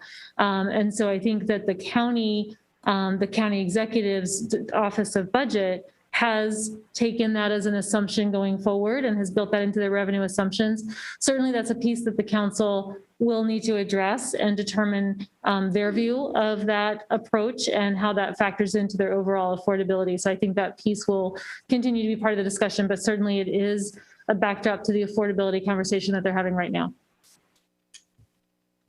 Thank you. Am I seeing any other questions?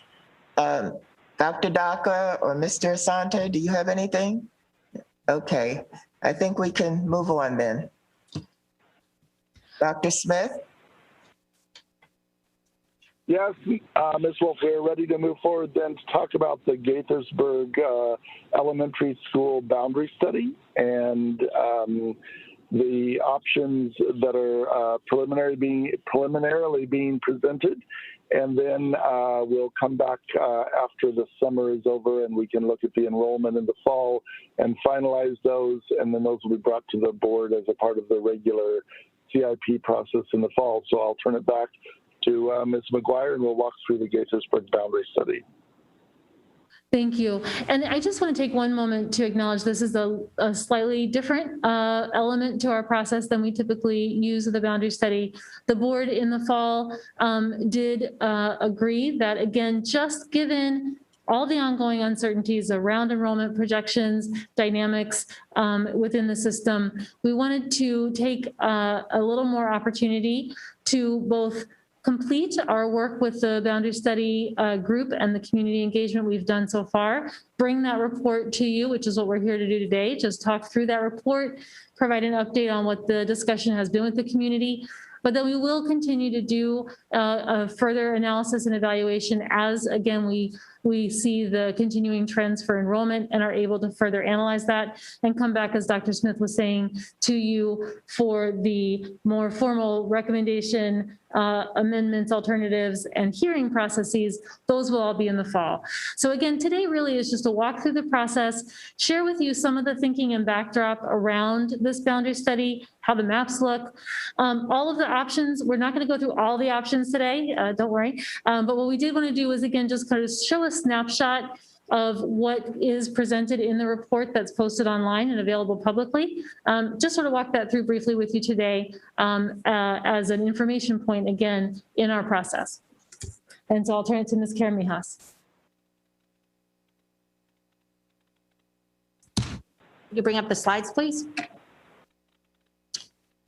So the next slide, we just have a summary of the agenda, just moving forward. We have some background information, stakeholder input.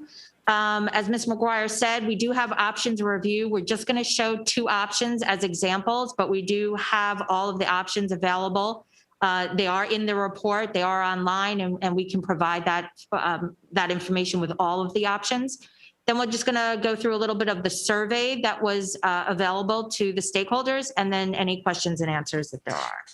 So next slide. Next slide.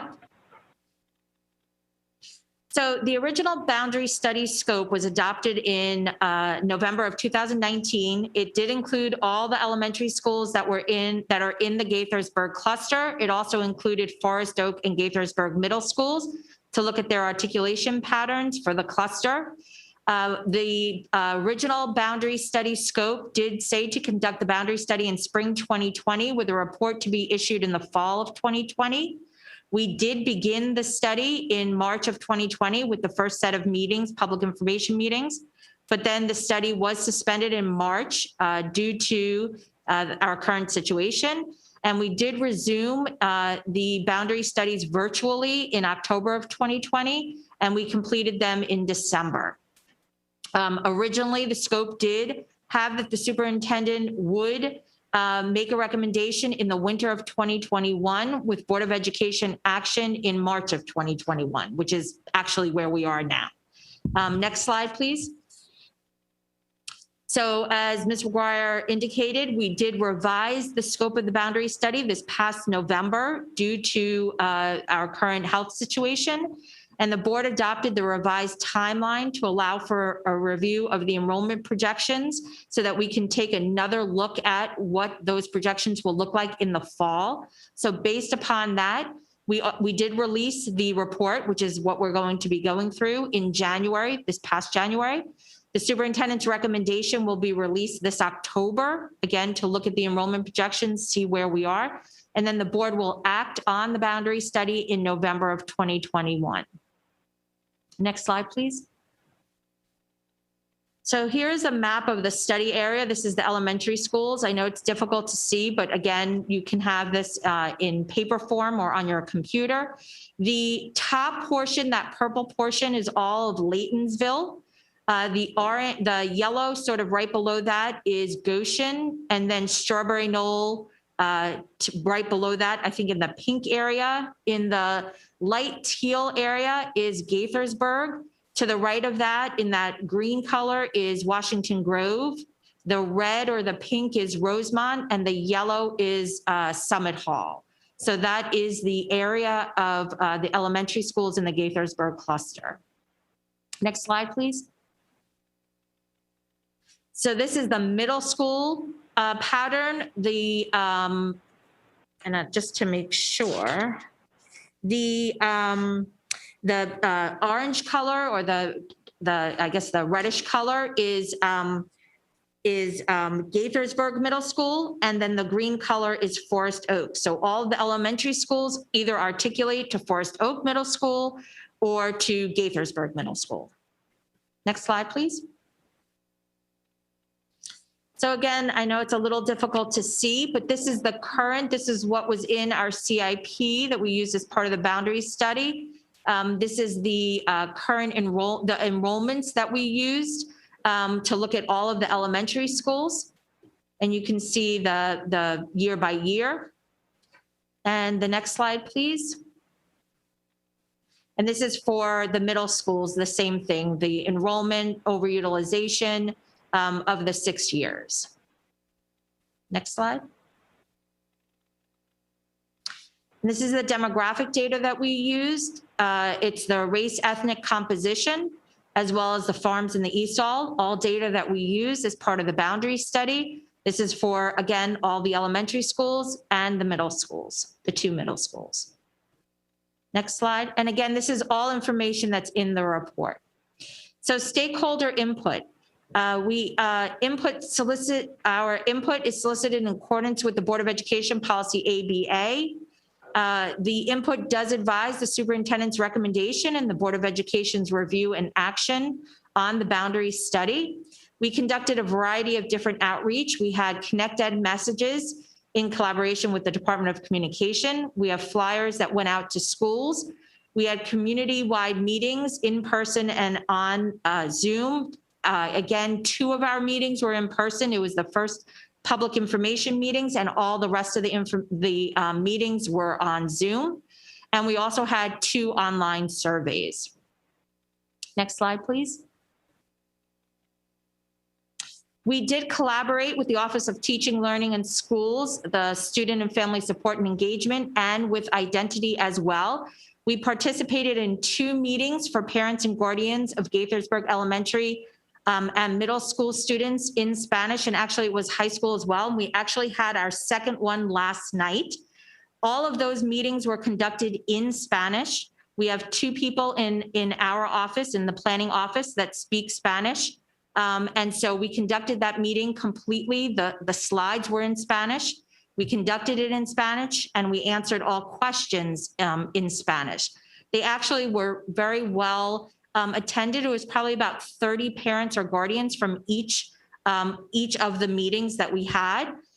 We presented some background information. We did explain the options a little differently. It's about what they would understand, what was the impact to them, not going into detail, but certainly provided all the information where they can find the information. We talked to them about next steps, how they could testify. We actually had someone last night ask if they wanted to testify in front of the board, could they do that in Spanish?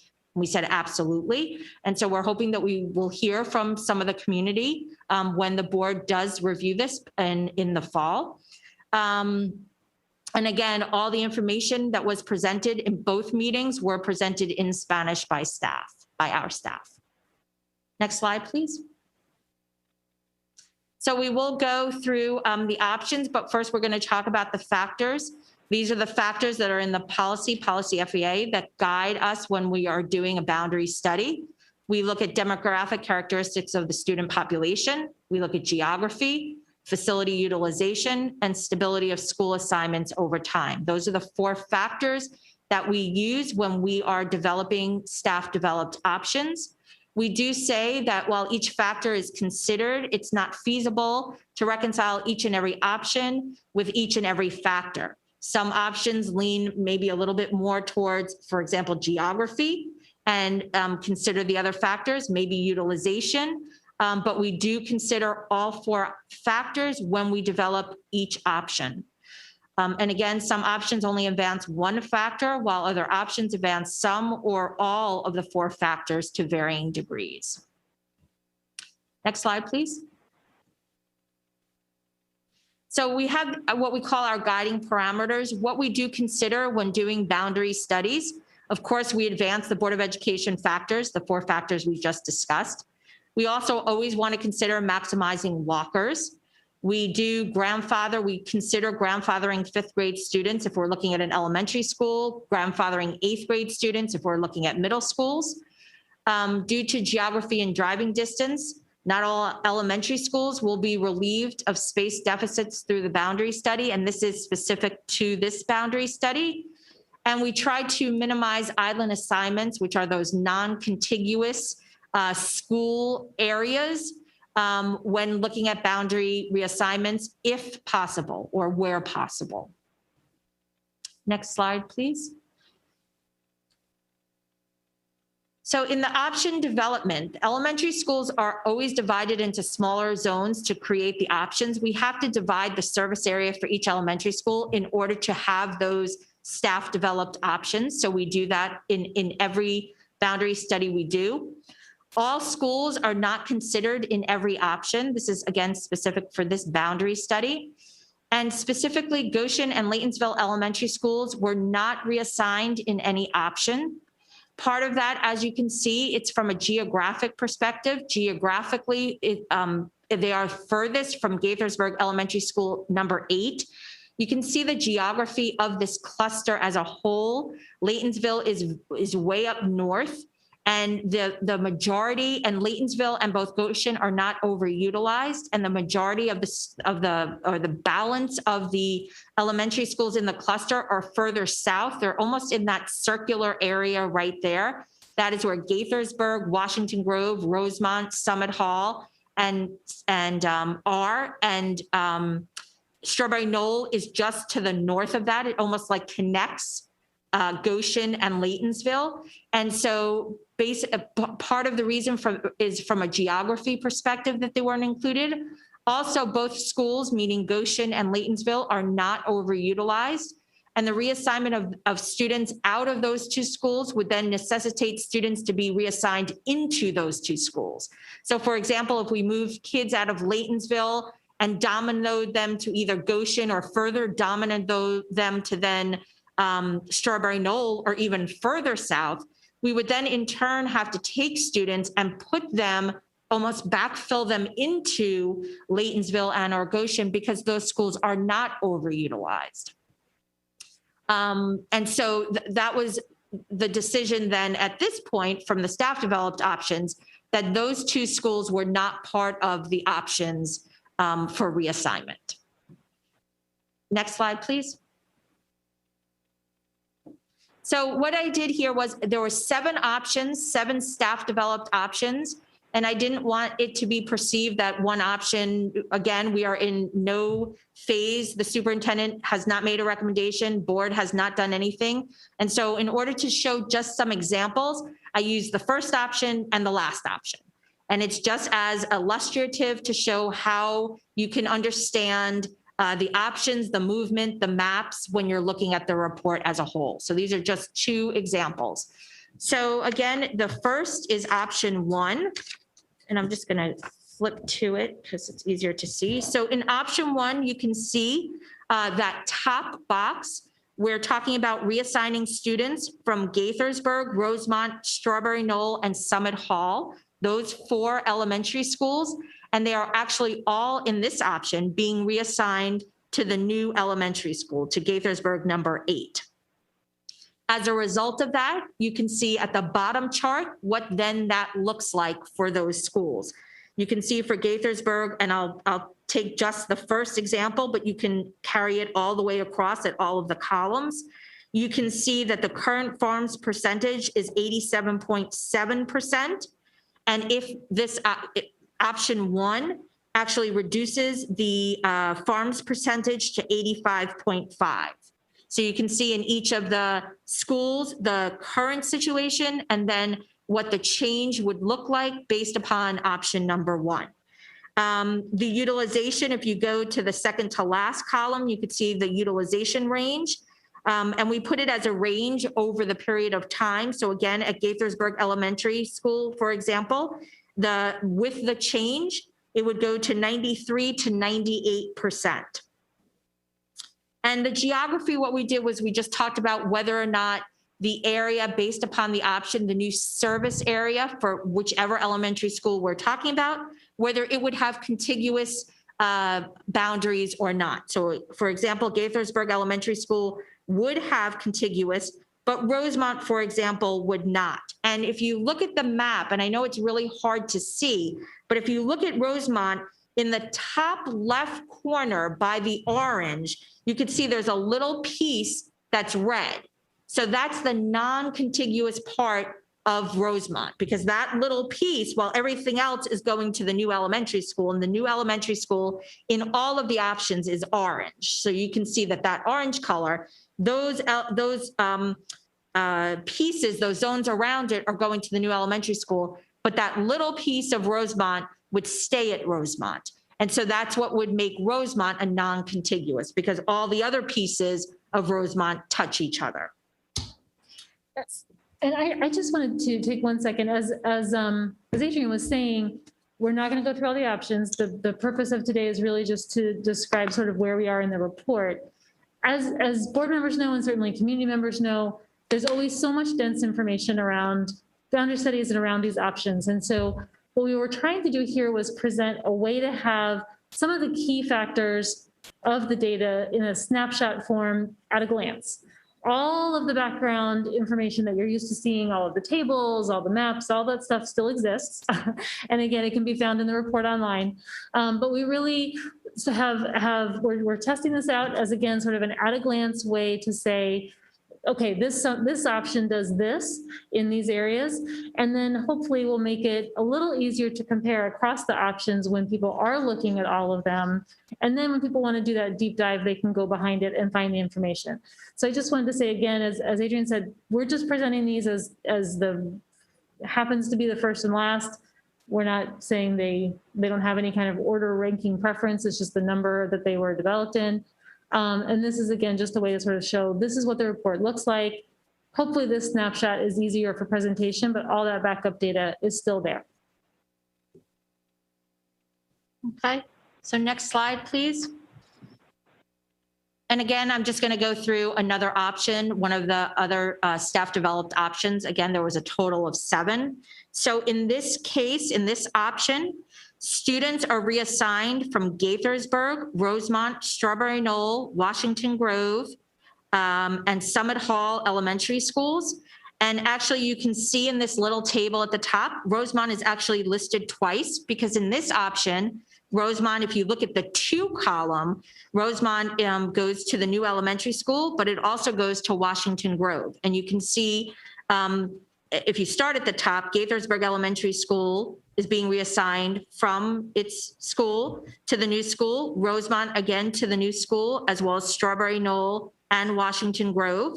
But if you look at the last 2 assignments, Rosemont again is being reassigned, a portion of that is being reassigned to Washington Grove, and Summit Hall is being reassigned to Rosemont.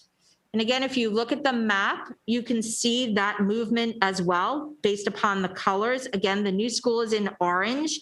For example, you can see that Rosemont move from Rosemont to Washington Grove. It's that color. It turns the green color.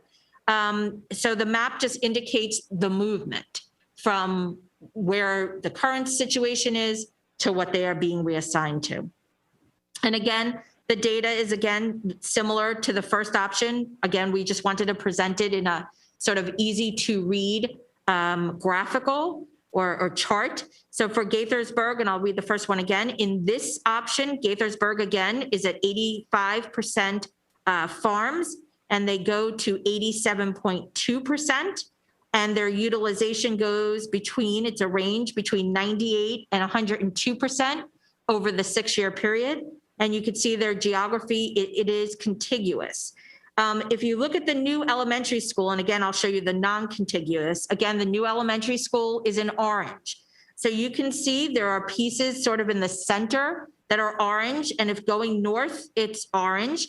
Then there is Strawberry Knoll. That's that pink piece. That's the walk zone for Strawberry Knoll. And to the north of it is a piece of Strawberry Knoll that is actually in this option being proposed to be reassigned to the new school. So again, showing a non-contiguous example. Okay, next slide. So for the middle school option development, again, the scope of the boundary study was to look at the elementary schools as well as to look at the middle school articulation. Whole elementary school service areas were used for the option development. So we didn't create zones. It is a whole elementary school being in the staff developed options. If there is an option, it's the whole elementary school that would move to the middle school, not pieces. So we didn't split articulate elementary schools in looking at these options. If and which leads us to Gaithersburg number 8. If Gaithersburg number 8 is not assigned to a middle school, it would split articulate to two middle schools, because if you look at each of the options, some of the students that are being reassigned go to one middle school and some of them go to another middle school. If there was no change in middle school assignment, Gaithersburg number 8 would be split articulated between those two middle schools. In all of the staff developed options, Gaithersburg Elementary School is being reassigned to Forest Oak. That is part of it, part of the staff developed options. So there isn't a split articulation. Not that the superintendent or the board couldn't consider that, but in the staff developed options, Gaithersburg number 8 is, as a whole, is being assigned to Forest Oak Middle School. In addition to that, in options 1 through 4, there is a reassignment of Washington Grove Elementary School from Forest Oak to Gaithersburg. And in options 5 through 7, there's a reassignment of Goshen Elementary School from Forest Oak to Gaithersburg Middle School. And the reason for that is by keeping Gaithersburg number 8, the new elementary school, whole, and moving it to one elementary school, it becomes, we looked at the utilization, we looked at the demographics, we looked at all of those factors of the impact of that. And that's why in the options, we do look at reassigning either Washington Grove or Goshen, and they flip. Now, in that being said, in the middle school options, they are interchangeable. So for example, it is possible for at the end, either when the superintendent makes a recommendation or the board makes a final decision, you can have Goshen moving in 1 through 4, in the options 1 through 4. They are interchangeable. It is just the way that we developed the options. So I just want to clarify, it doesn't have to hold. The middle school options can be separate from the options that were developed for the elementary schools, if that makes sense. And I can clarify that if we need clarification on that. So if we go to the next slide, and again, it's done very much the same way. We look at, the demographics, we looked at the utilization, and again, you can see comparing options 1 through 4, which this option then moves, as I said, I just have to look back so I don't get messed up. So in option 4, we assign Washington Grove from Forest Oak to Gaithersburg Middle School. So you can see the impact of moving Washington Grove on Gaithersburg Middle School and on Forest Oak Middle School. Same data that we use at the elementary schools. And you can see what we've done, and we've done these last year. We show these articulation charts, which we find really helpful. So you can see the top is if there was no change. So you can see Gaithersburg number 8 is both yellow and blue, which means it would be split articulated. In the bottom, where you can see the assignment change, you can see that Gaithersburg number 8 is in Forest Oak and Washington Grove is at Gaithersburg Middle School. That's the change, and that's the change in all 4 options, in option 1 through 4. If you go to the next slide, in slide 5 through 7, again, Gaithersburg Elementary School does not split articulate in the staff developed options. It does go to Gaithersburg number 8, but in this case, it is Goshen that moves from, just making sure, it is Goshen, as you can see at the top, Goshen Elementary School is at Forest Oak Middle School. And you can see in the bottom articulation chart that now Goshen Elementary School is under Gaithersburg Middle. And again, those moves between Goshen and Washington Grove can occur in any of the 7 developed options. They sort of are separate from the elementary school options themselves. Okay, next slide. So here we want to talk about the survey information, and we just want to give a little summary. So if you could go to the next slide. So there were 2 surveys that were posted online. The first survey included the first 4 options. Those were the 4 options that were developed before the second round. There were 8 respondents from 2 schools and community members. The second survey is always for all of the options that were developed. And so for the second survey, there were 71 respondents from 9 schools and community members. We did post it in all of the languages that you see there. We sent out Connect Eds, again, did the same things to try to get as many people as possible to answer the survey. Next slide, please. So here's some examples from the online survey. So one of the questions is, most important factor when considering boundary reassignments. And you can see from the information that is there, demographic characteristics, for example, in the first round was about 50%, and it was also very similar in the second round, about 50%. Geography was 37% as a response in round 1. And it actually dropped to 11% in round 2. Facility utilization, it was at 12% in round 1 and went to 8%, 8.5% in round 2. And stability of school assignment over time, in round 2, we got a response of about 17%. So again, this is looking at what, from the people who responded to the survey, what they felt like was the most important factor when considering a boundary study. Then we have a final question in the survey that asks for the most preferred option.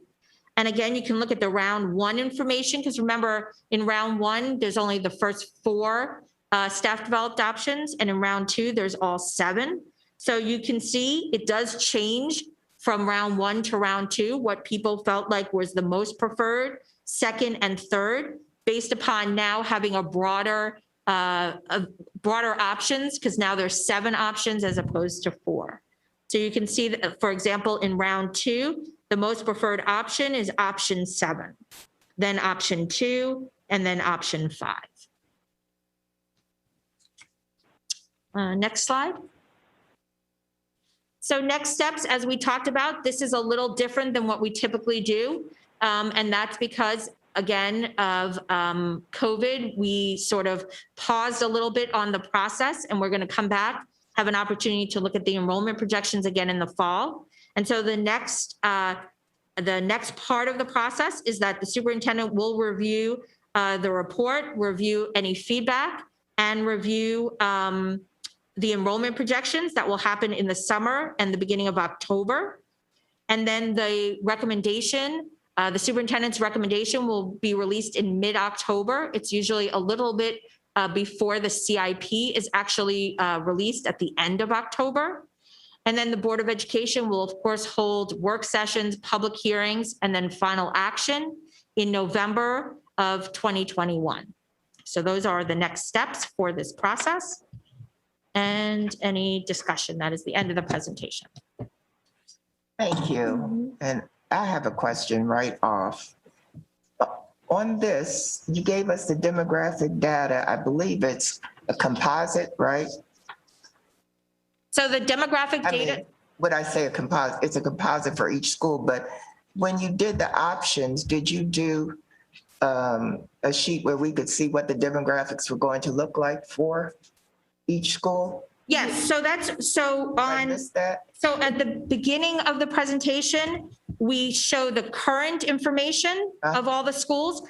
But then as I showed the two options, the options actually have the demographic information for each of the schools with the change based on the staff developed option. But Mrs. Wolf, as you're saying, there are, so what we wanted to show here again were just sort of examples of the snapshot summaries. The fuller sheets that you're thinking of that have all the demographics for every option, those are available in the report. And so we didn't present the full report today. We really, again, wanted to walk through sort of the high level summary of it. All that backup data that you're speaking to does exist in the full report. It's available online, and certainly we can have printed copies for the board as well. And there are 7 options. So again, it was a lot of material. We didn't want to go through all of it, but all that material exists in the report.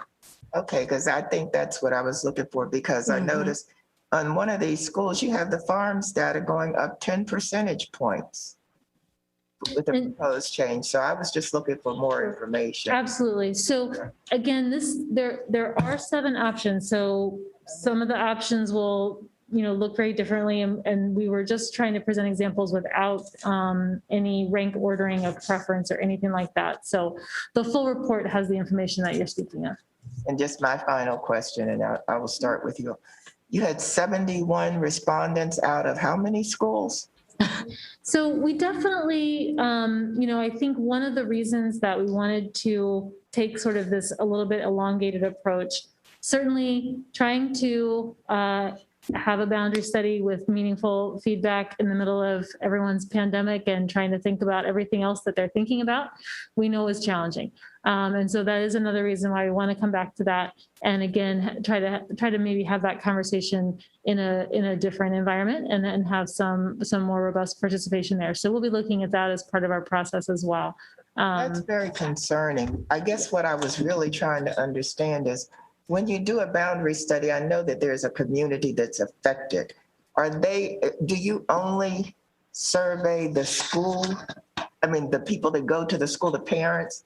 In other words, there are churches in these communities. They might have people who would be able to come out and advocate for certain things. I just wonder, do you contact maybe the churches in the area, the advocacy groups that might be in that area, or do you stick strictly to the school community?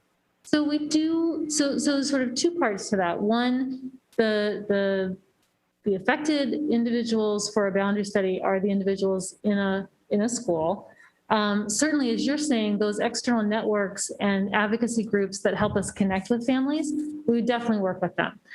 So we definitely work with that. When we're doing something construction like a site selection or an addition or a construction project, we work with the surrounding community because they're affected by construction.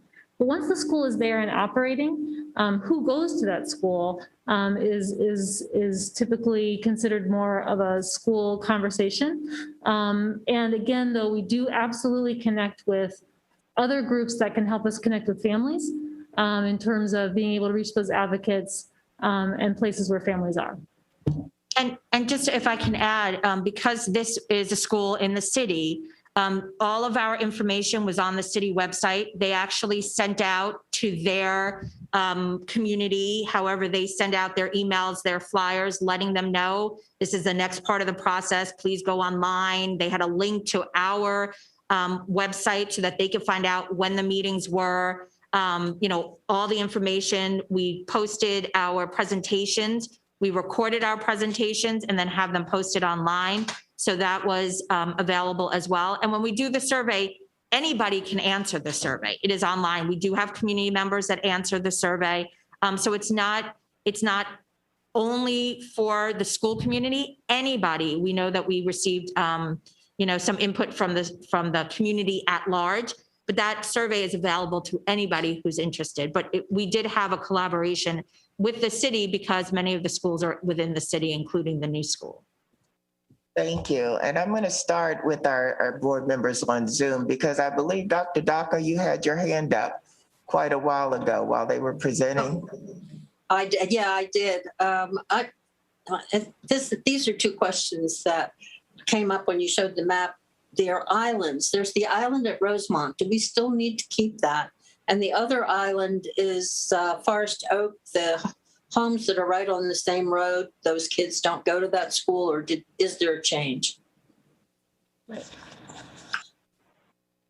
So there is no change to the service areas. As part of the boundary study, the service areas of all of the schools, whether it was the elementaries or middle schools, in their current configuration remain. Rosemont does have that piece. That's actually the students that live in the Crown area that go to Rosemont Elementary School. They are part of the Rosemont service area. So that remained unless in an option that service or that zone was reassigned. So we did not change the service areas unless they were part of an option that reassigned those zones out. Same thing with the middle schools. And the middle schools, remember, the middle school service areas themselves, again, in their current state, remained. It was moving an elementary school service area potentially to change then the middle school service area. Can I clarify? Thank you.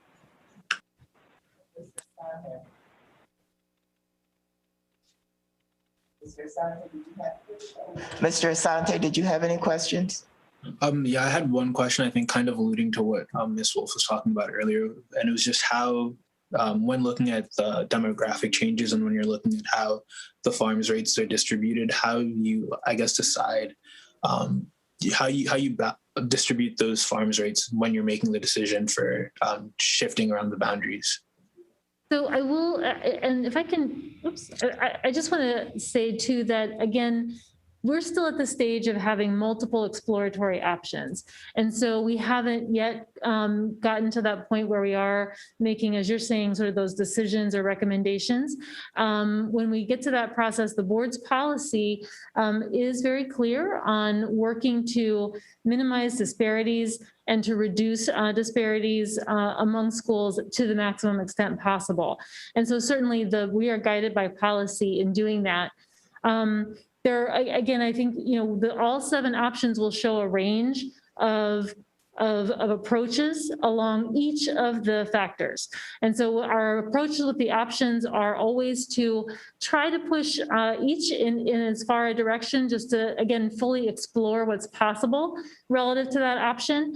So what's here shows 2 examples. There are other examples, and when it comes to making a recommendation and a decision, we are guided by the board's policy in minimizing disparities in between schools to the maximum extent possible. Do you have anything else, Mr. Asante? No. Okay, Ms. Mandrowski. Yeah, so thank you. Again, having just gotten this, trying to digest it, but a few things.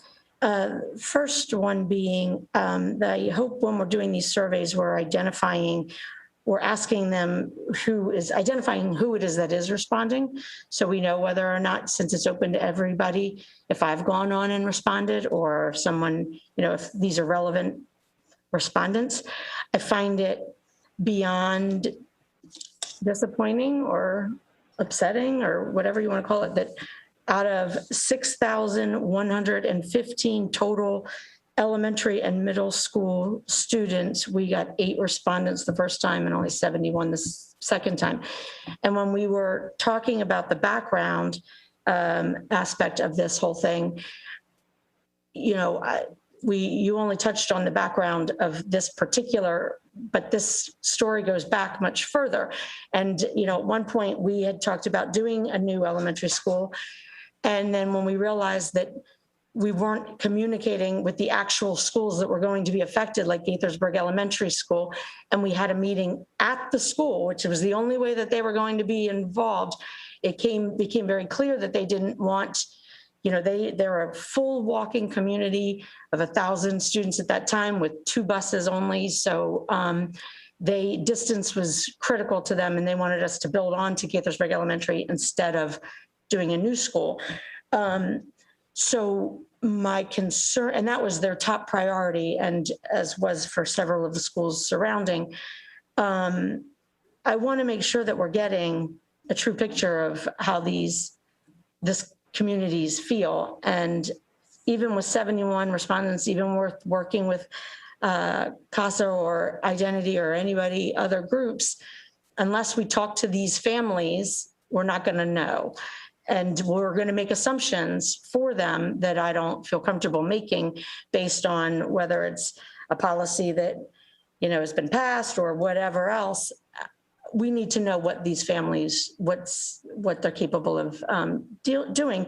And I'm not even totally fully convinced that all of them know that this is even coming. So, because if they were, then they would have hopefully responded, or so I'm curious, like what the principals' roles are in all of this. And I'll let you answer, but on a side note, I hope when we get the full report, we could have the bigger maps with identifying where the middle schools are as well as the elementary schools, and maps with colors so that we can see what areas will attend the middle schools and not just the elementary schools. Because frankly, I had the same question about the area around that, they're traveling currently to Gaithersburg Middle School. And I couldn't tell from your answer or Ms. Kermic's answer if they did get switched or did not.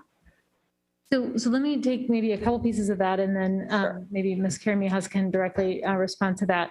So again, we absolutely share the concern around the low response during this time. And again, we were very challenged to try to accomplish this in the time frame during the pandemic conditions that we all were experiencing. We did want to hold to the time frame that was in the resolution. We did our best, but part of our rationale in coming back to ask for this extension that the board approved is so that we can continue the conversation and have it in, again, a time when hopefully we are able to have a different level of attention to it. Again, no judgment. We're all struggling here. So that absolutely is something that we are attentive to as well. And that, again, was part of the rationale for wanting to bring this back. I also, as you're absolutely right, Mrs. Smodrowski, that the story goes on a long way. And the project did start as a new school, went to one school. We did, however, continue the project conversation with the community before COVID and before the final recommendation was made to construct a new school. And so in that conversation, we did again directly have that revised recommendation with the families, in part because the new school is so close.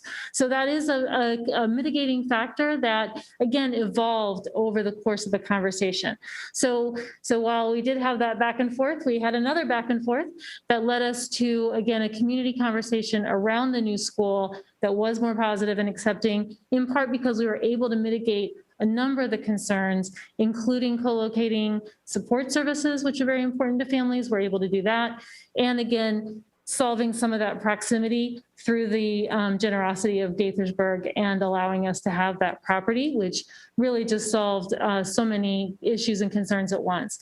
So in that respect, relative to the project, we did have, I think, good resolution and mitigation of those concerns. Absolutely, the boundary study took place in a time that was beyond challenging. There's no other way to describe it. And so again, part of our work over the next coming months, in addition to bringing new information and new analysis, is to continue that conversation with our community. We so much appreciate our collaboration with the city. We appreciate our collaboration with the Office of Student and Family Support and Engagement. That staff has just been wonderful in connecting with us, with families, and we'll continue that as well. Okay, I appreciate that. And, I asked about what the principal's roles are, but I am going to request that if there's any possible way that we could hold a community meeting at each of the elementary schools that are being affected, one a week or whatever, it doesn't matter. But I feel like that's where these communities are comfortable going, and we might get a better response than just saying, we'll do it at Gaithersburg High School one time and everybody come, or whatever it might be, because that didn't work in the past for. So I could just add, so with regard to the principals, we send out emails to the principals always before the meetings, asking them to share that information with their school communities. As I said, we did Connect Eds before every meeting, letting them know when the survey was up. Of course, it went out in all the different languages. The meetings were virtual, and so there was an opportunity. So we certainly can, in the world we're still sort of in, we would have to have those what you would call community meetings, and we can have them, but they would be virtual. We would still be sort of in a virtual world. Because they were virtual, I think that we did have some people that did attend that, they were from all different schools, because of course it was, a virtual meeting. We held 2 meetings for each of the meetings. So if you couldn't make one, you could make another. And so, we did try to the best of our ability. Like I said, we had 2 meetings with the Gaithersburg Elementary, Middle, and then high school.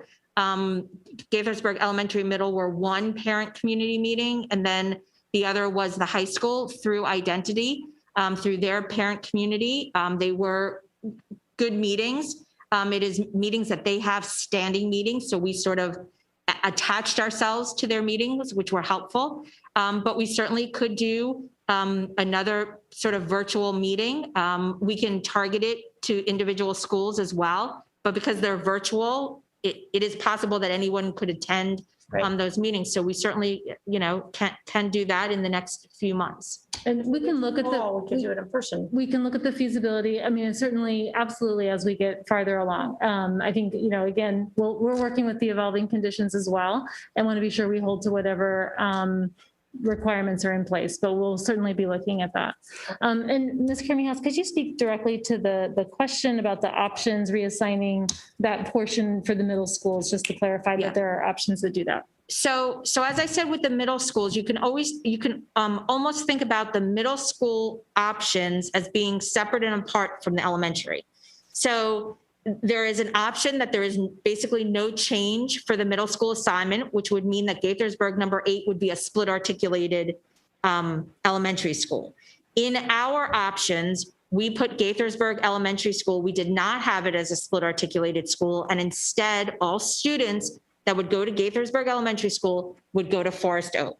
So that's sort of the first piece of the middle school. The second 2 pieces is in the first 4 options, we reassign one elementary school. And in the second round of options, we reassign a second elementary school. But again, they are interchangeable. So and I hate putting out examples, but if we went with an option in the first round, you can still use the second round middle school option to reassign students from the elementary service area to the middle school. The middle school options are not bound by the elementary school options. They are interchangeable.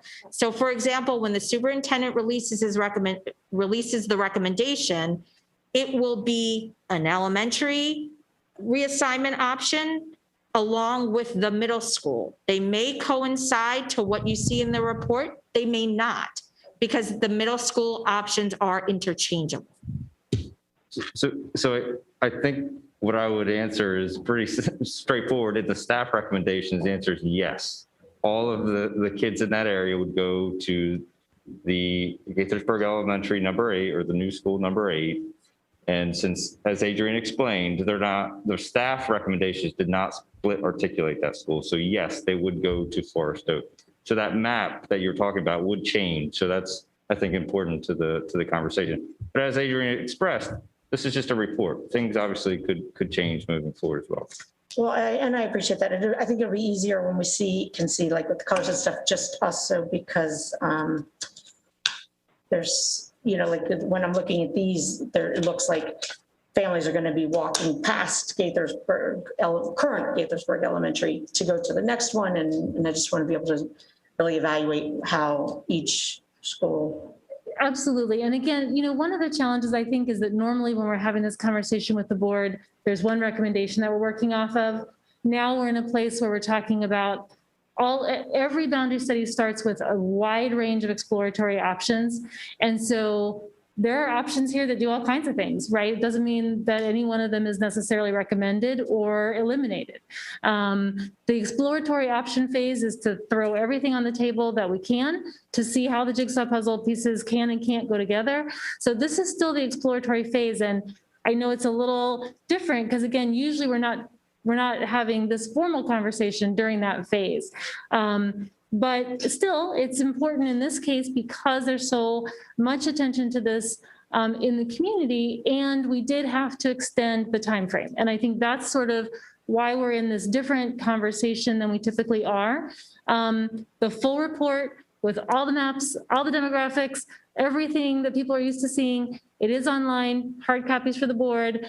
It exists. And normally we don't try to go through all of that in this formal setting. So I think that's where we're, again, just having a little bit different conversation. But I just want to emphasize, this is still the exploratory phase where in every boundary study, we try to just really explore all the parameters, all the permutations, and try to get it all out there. So Ms. McGuire, I'd like to add a comment to that. This is Jack Smith. This is precisely why we came back to you last November and made a recommendation that we not make this decision in March right now, that it would be a mistake to make the decision at this time because of the limited ability for any of us to work together and to have meetings and to communicate with one another, especially in our communities that we really want to reach out to because of cultural and language differences. Those are very important. And so it's why we made this recommendation.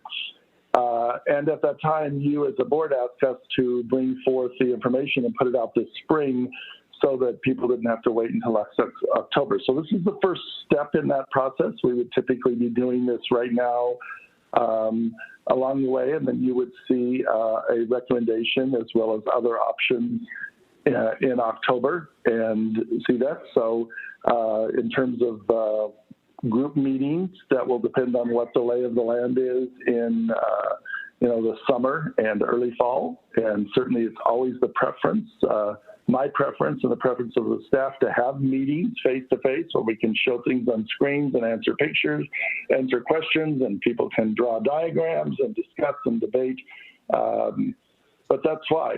So I guess what I'm saying in short is this worked out exactly the way we expected it would, that we needed more time and more opportunity to provide the options for everyone to look at them, and then in the fall to have a recommended option as well as the board have an opportunity to look at all of the possibilities and then make amendments or changes to the options, and then ultimately vote next December 1st for the one that you believe makes the most sense when all of the factors are considered. And one of the most important factors that no one will know until next September is what will the enrollment be at all of these schools.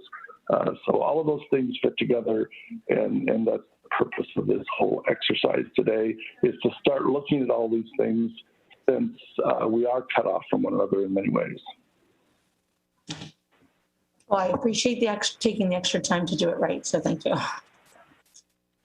Ms. O'Neill. Yes, well, I want to compliment staff through working through the hardship of COVID, and also the desire of the board to accelerate all of this when it was almost an impossible situation. And I certainly the numbers, 8 and 61 or 71 are very disappointing for a large population pool. But, people last March were distracted I mean, there's been a lot on everyone's mind, and not necessarily this, about reassigning. And sometimes it's right before you, you feel a greater sense of urgency to be involved and comment. And, on the issue of, how this project evolved, I mean, Gaithersburg Elementary originally had the desire to build right next door. Those parents, as Dr. Smith said, we always have a parade of people. The parents, those children have moved on. They're either in middle or high school when we began the whole conversation, and it's a different group of parents. Hopefully we'll be able to have in-person community meetings in the summer and fall, but we don't know. And I think that when people realize the board has to make a decision in November, there is a greater sense of urgency. But, we did respond to the people, the Saybrook community, who wanted us to draw these boundaries earlier. And there are a whole lot of kids, 6,000 children that are involved in this process, not just one community. So, we're going to work through it. We are going to make a decision. And I know originally today it had been on Brenda's script for us to put forward alternatives. There really is no reason to do any alternatives now. This is just a work session, an information session.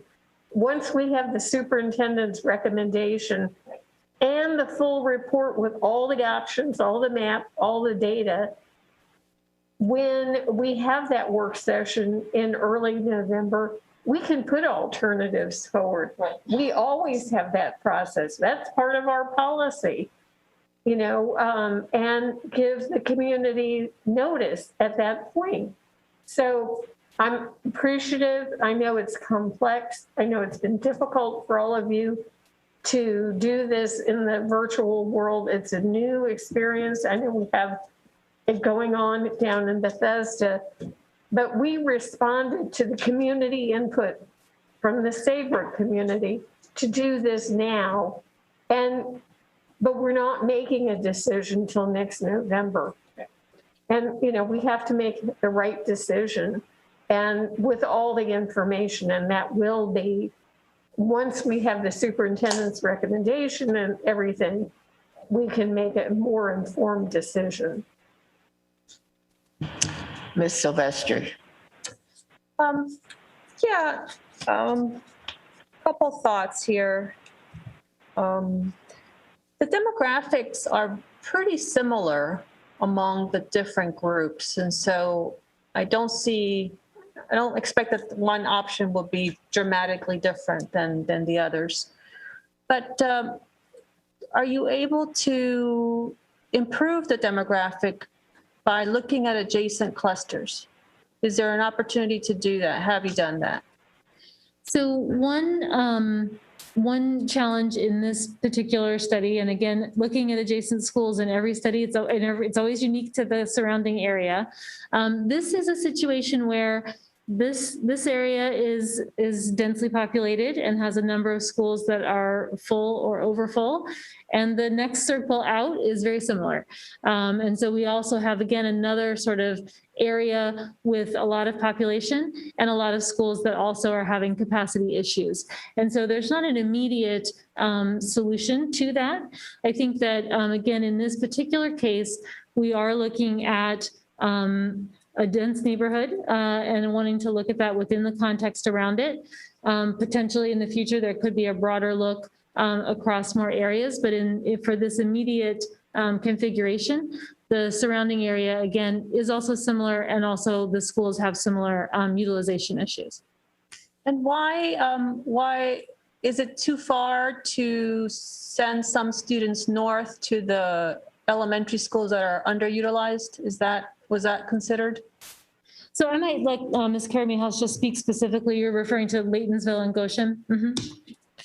So while those schools are not overutilized, they're really not too underutilized, and I can look at their exact numbers. The issue wasn't, and as I said, and we can bring back up the map again, the problem is the way the cluster is geographically. You have the densest area, which is the furthest south area, and that's basically where all the schools are, and then it's connected to the rest of the cluster by Strawberry Knoll, Goshen, and then Laytonsville is at the top. And so the problem is the issue was in order to utilize both Laytonsville and Goshen, you would have to send kids up from the south and go all the way north, and they all can't go to some Strawberry Knoll. So then you would be either dominoing a significant amount of students in order to send them further north.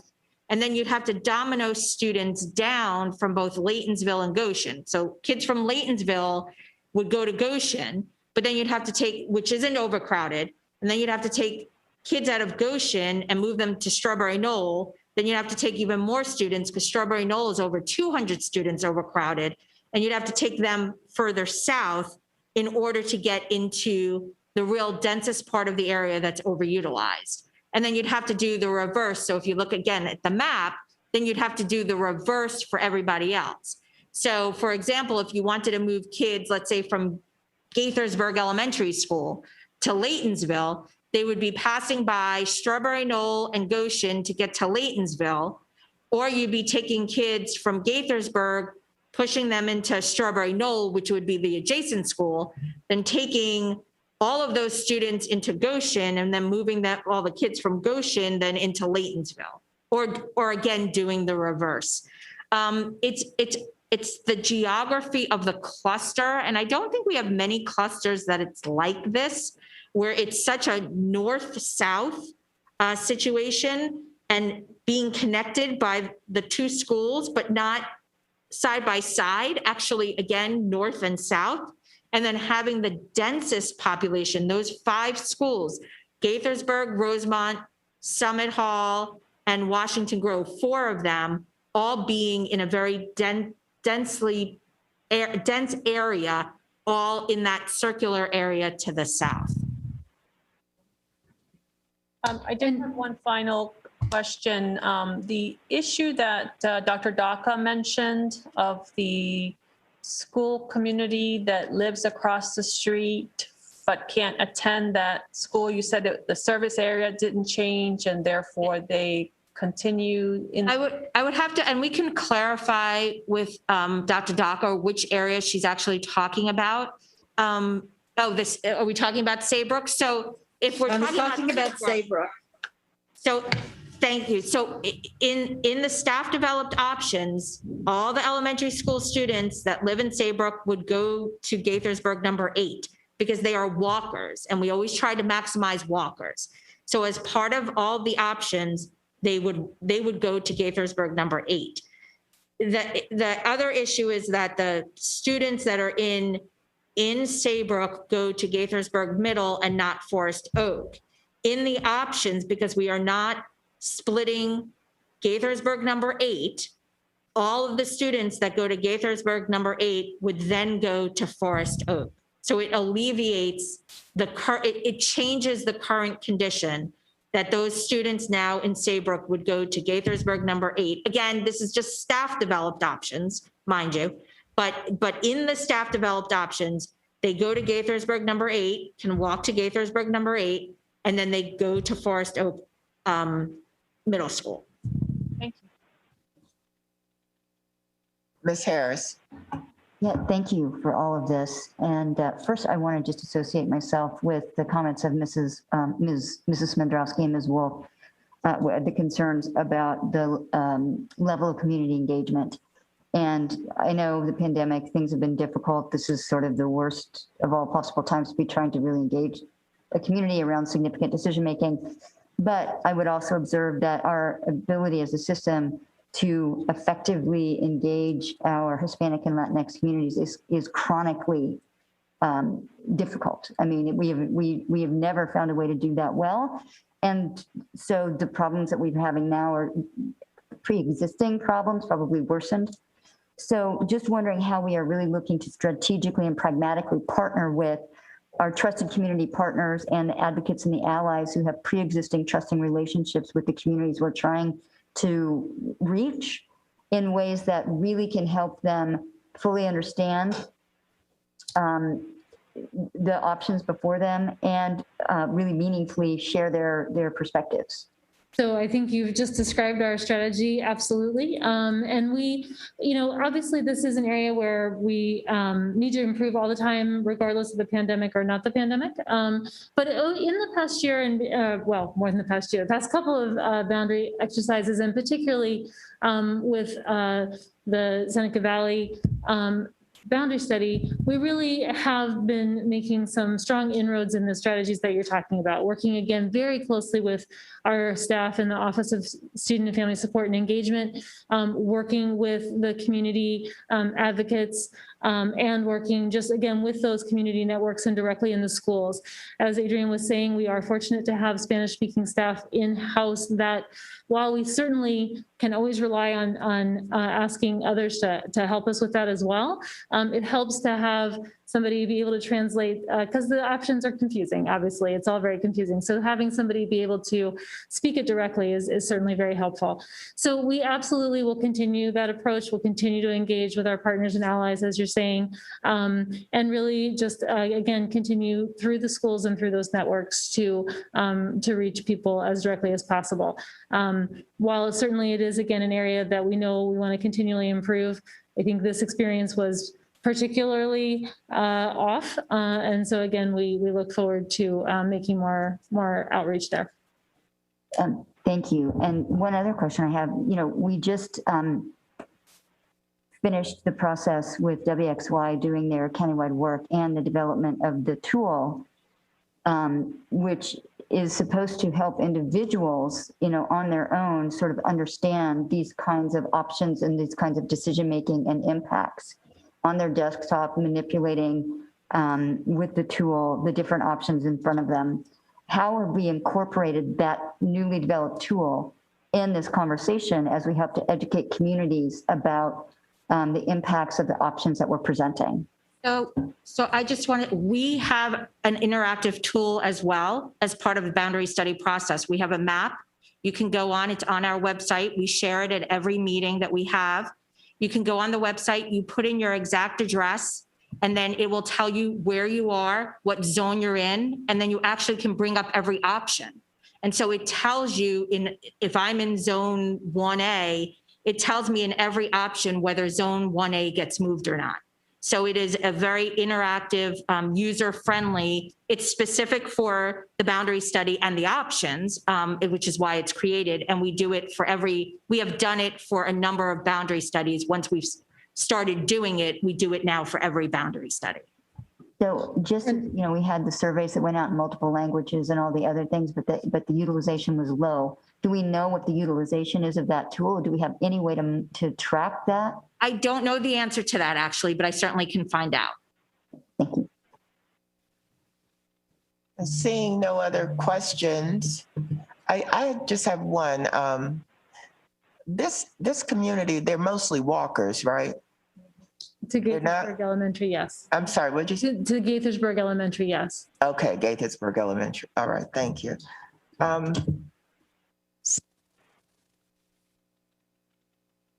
Seeing no other questions, I guess that brings us to the end of this work session.